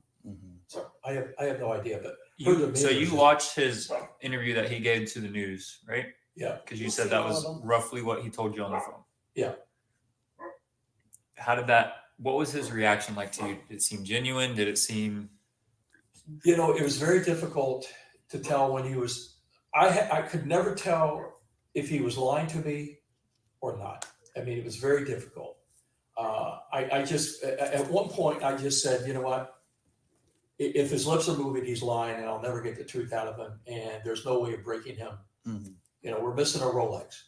You know, my father's Rolex. So you know, he would never fess up to that. And again, where did all this money come from? Where's his Omega watch? You know, so I'm assuming where all this money was coming from is that maybe he sold off his Omega, and maybe sold off the Rolex, which. So you were right, Jenny. He was stealing from his parents. I find shocking. He would sell that Rolex first before he would sell his Omega, because that's how much he cherished that watch. He inherited some money and immediately went out and spent $7,000 on a watch like he really needed to. You know, so I have no idea where that was. But he was very impulsive. He couldn't wait. You know, if he wanted something somehow, some way, he got it. Do you guys have ties to St. Cloud? No. We did what? That says a lot about his personality and more than likely manipulation tactics. St. Cloud. No, St. we Cloud. have no ties to St. Cloud. No ties to St. Cloud. Yeah. Any reason why he would have went there?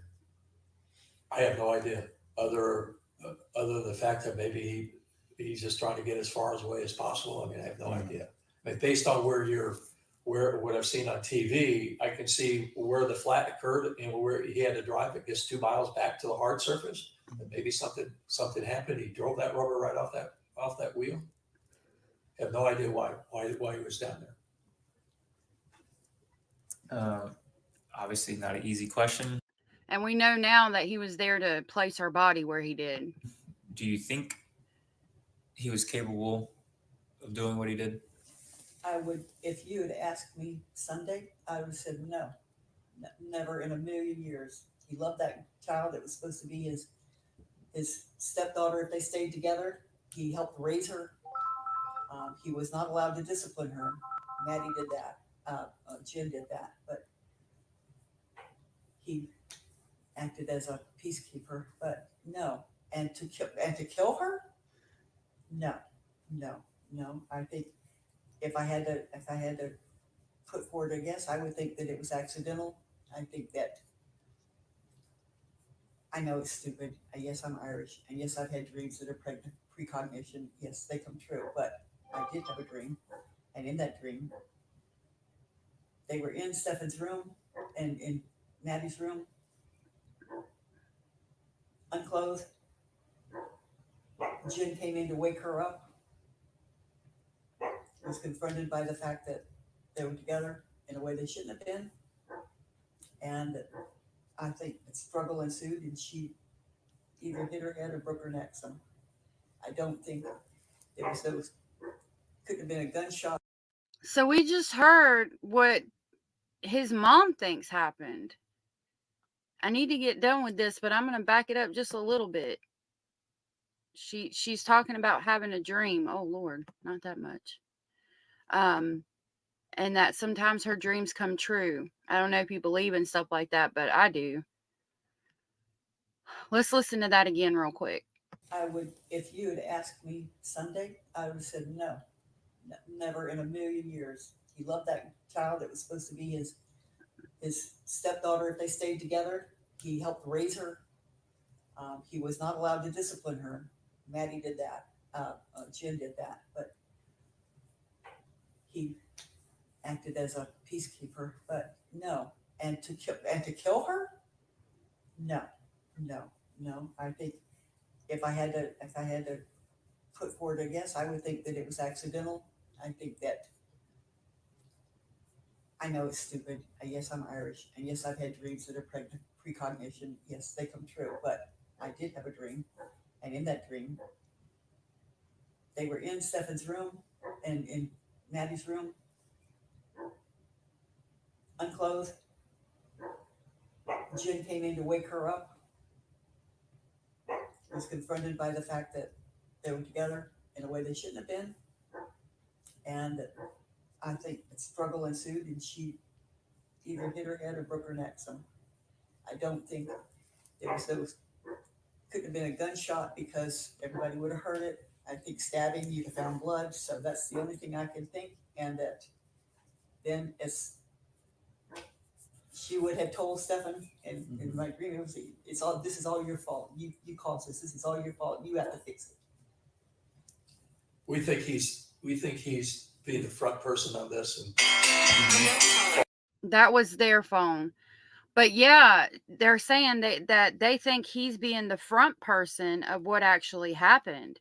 And that would make sense. Like her talking about getting him a lawyer and why he just went and hasn't. I mean, I don't know. You wouldn't say anything. There's not much you can say about that kind of thing anyway.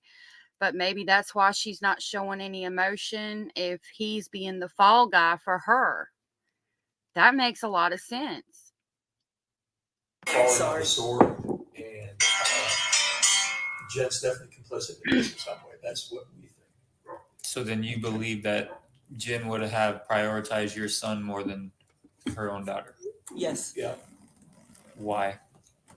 Because she didn't have anybody else. Oh, I think they made a pact.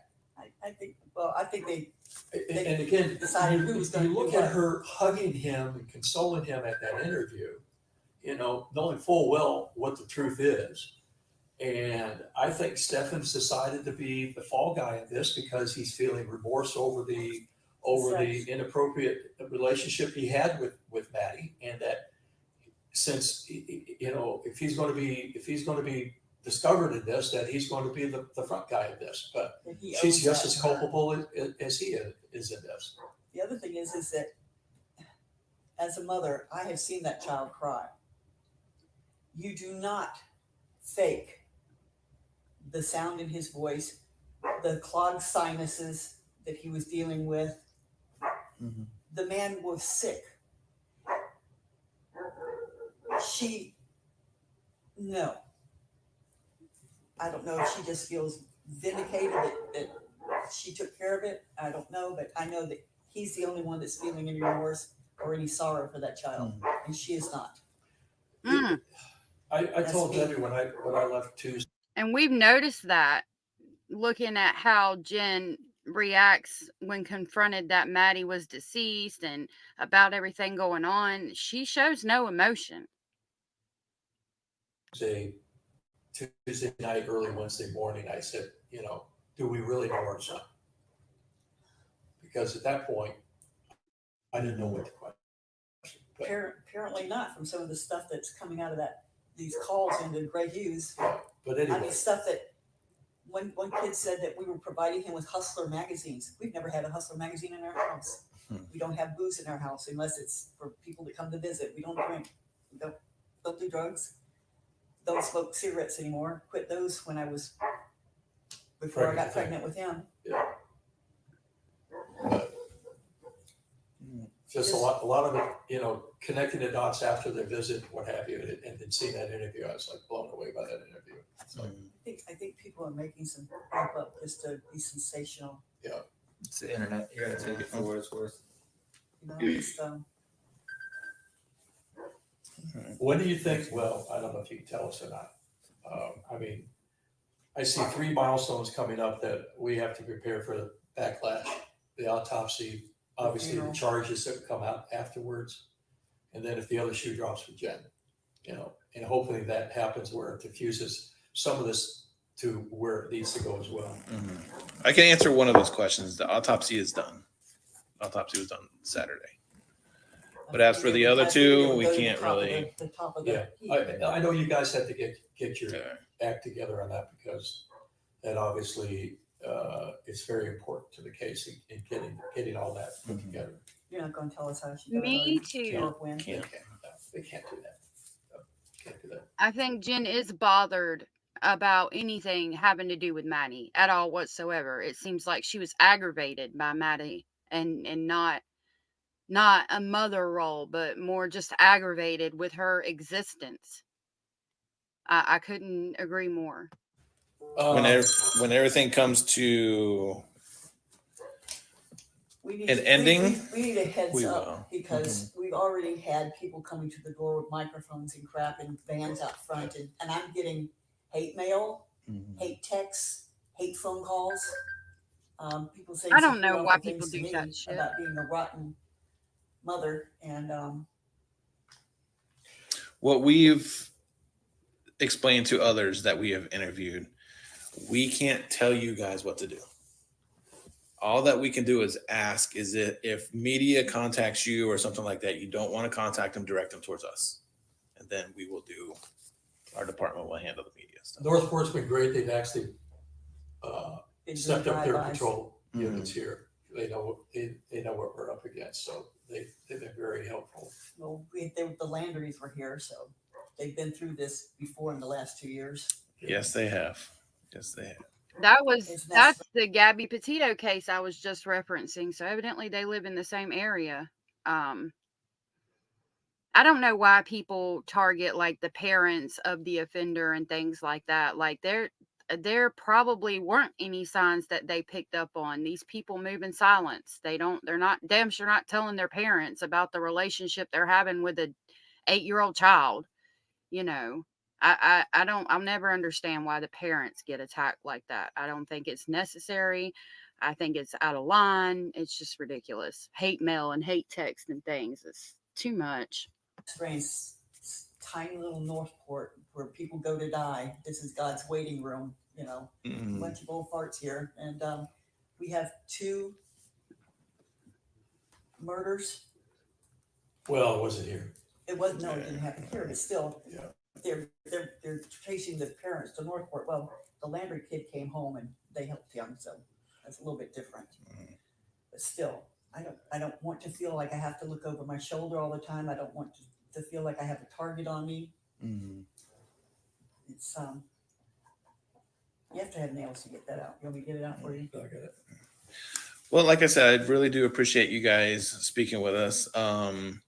Since it was, our conversations were recorded, you swear everything that you told us was true and accurate to the best of your knowledge? Yes. Okay, thank you. I knew there was a reason there were 3. All right. So that's going to be the end of the Stearns interview. Wow. That was a lot. That was a lot. And I'm wondering now too if Stephan is the fall guy and he's feeling remorse about the sick, inappropriate relationship he was having with Maddie. Because it makes sense.